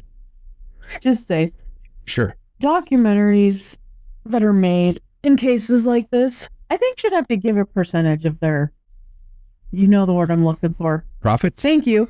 To families. I think it would be great if they did. I think they should have to. Yeah, I think it would be great if they did. A lot of the time, if they appear in the documentary, they get paid, and depending on the documentary, sometimes they're paid quite well. So I hope that was the case here. I don't know. It was definitely a lower budget production. So I don't know how big of a budget they had, but hopefully they got paid at least for participating.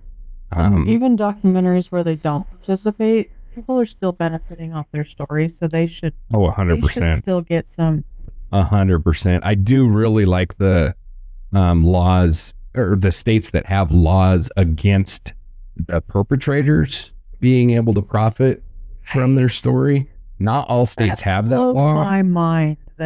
Yeah, not all states have that law, but every state should have that law. So the Talhotblond case is a tragedy that reverberates far beyond the headlines, leaving a trail of shattered lives and unanswered questions. At heart is Brian Barrett, a 22-year-old with a bright future, athletic, kind, and genuine, a young man who coached Little League and studied at Buffalo State College.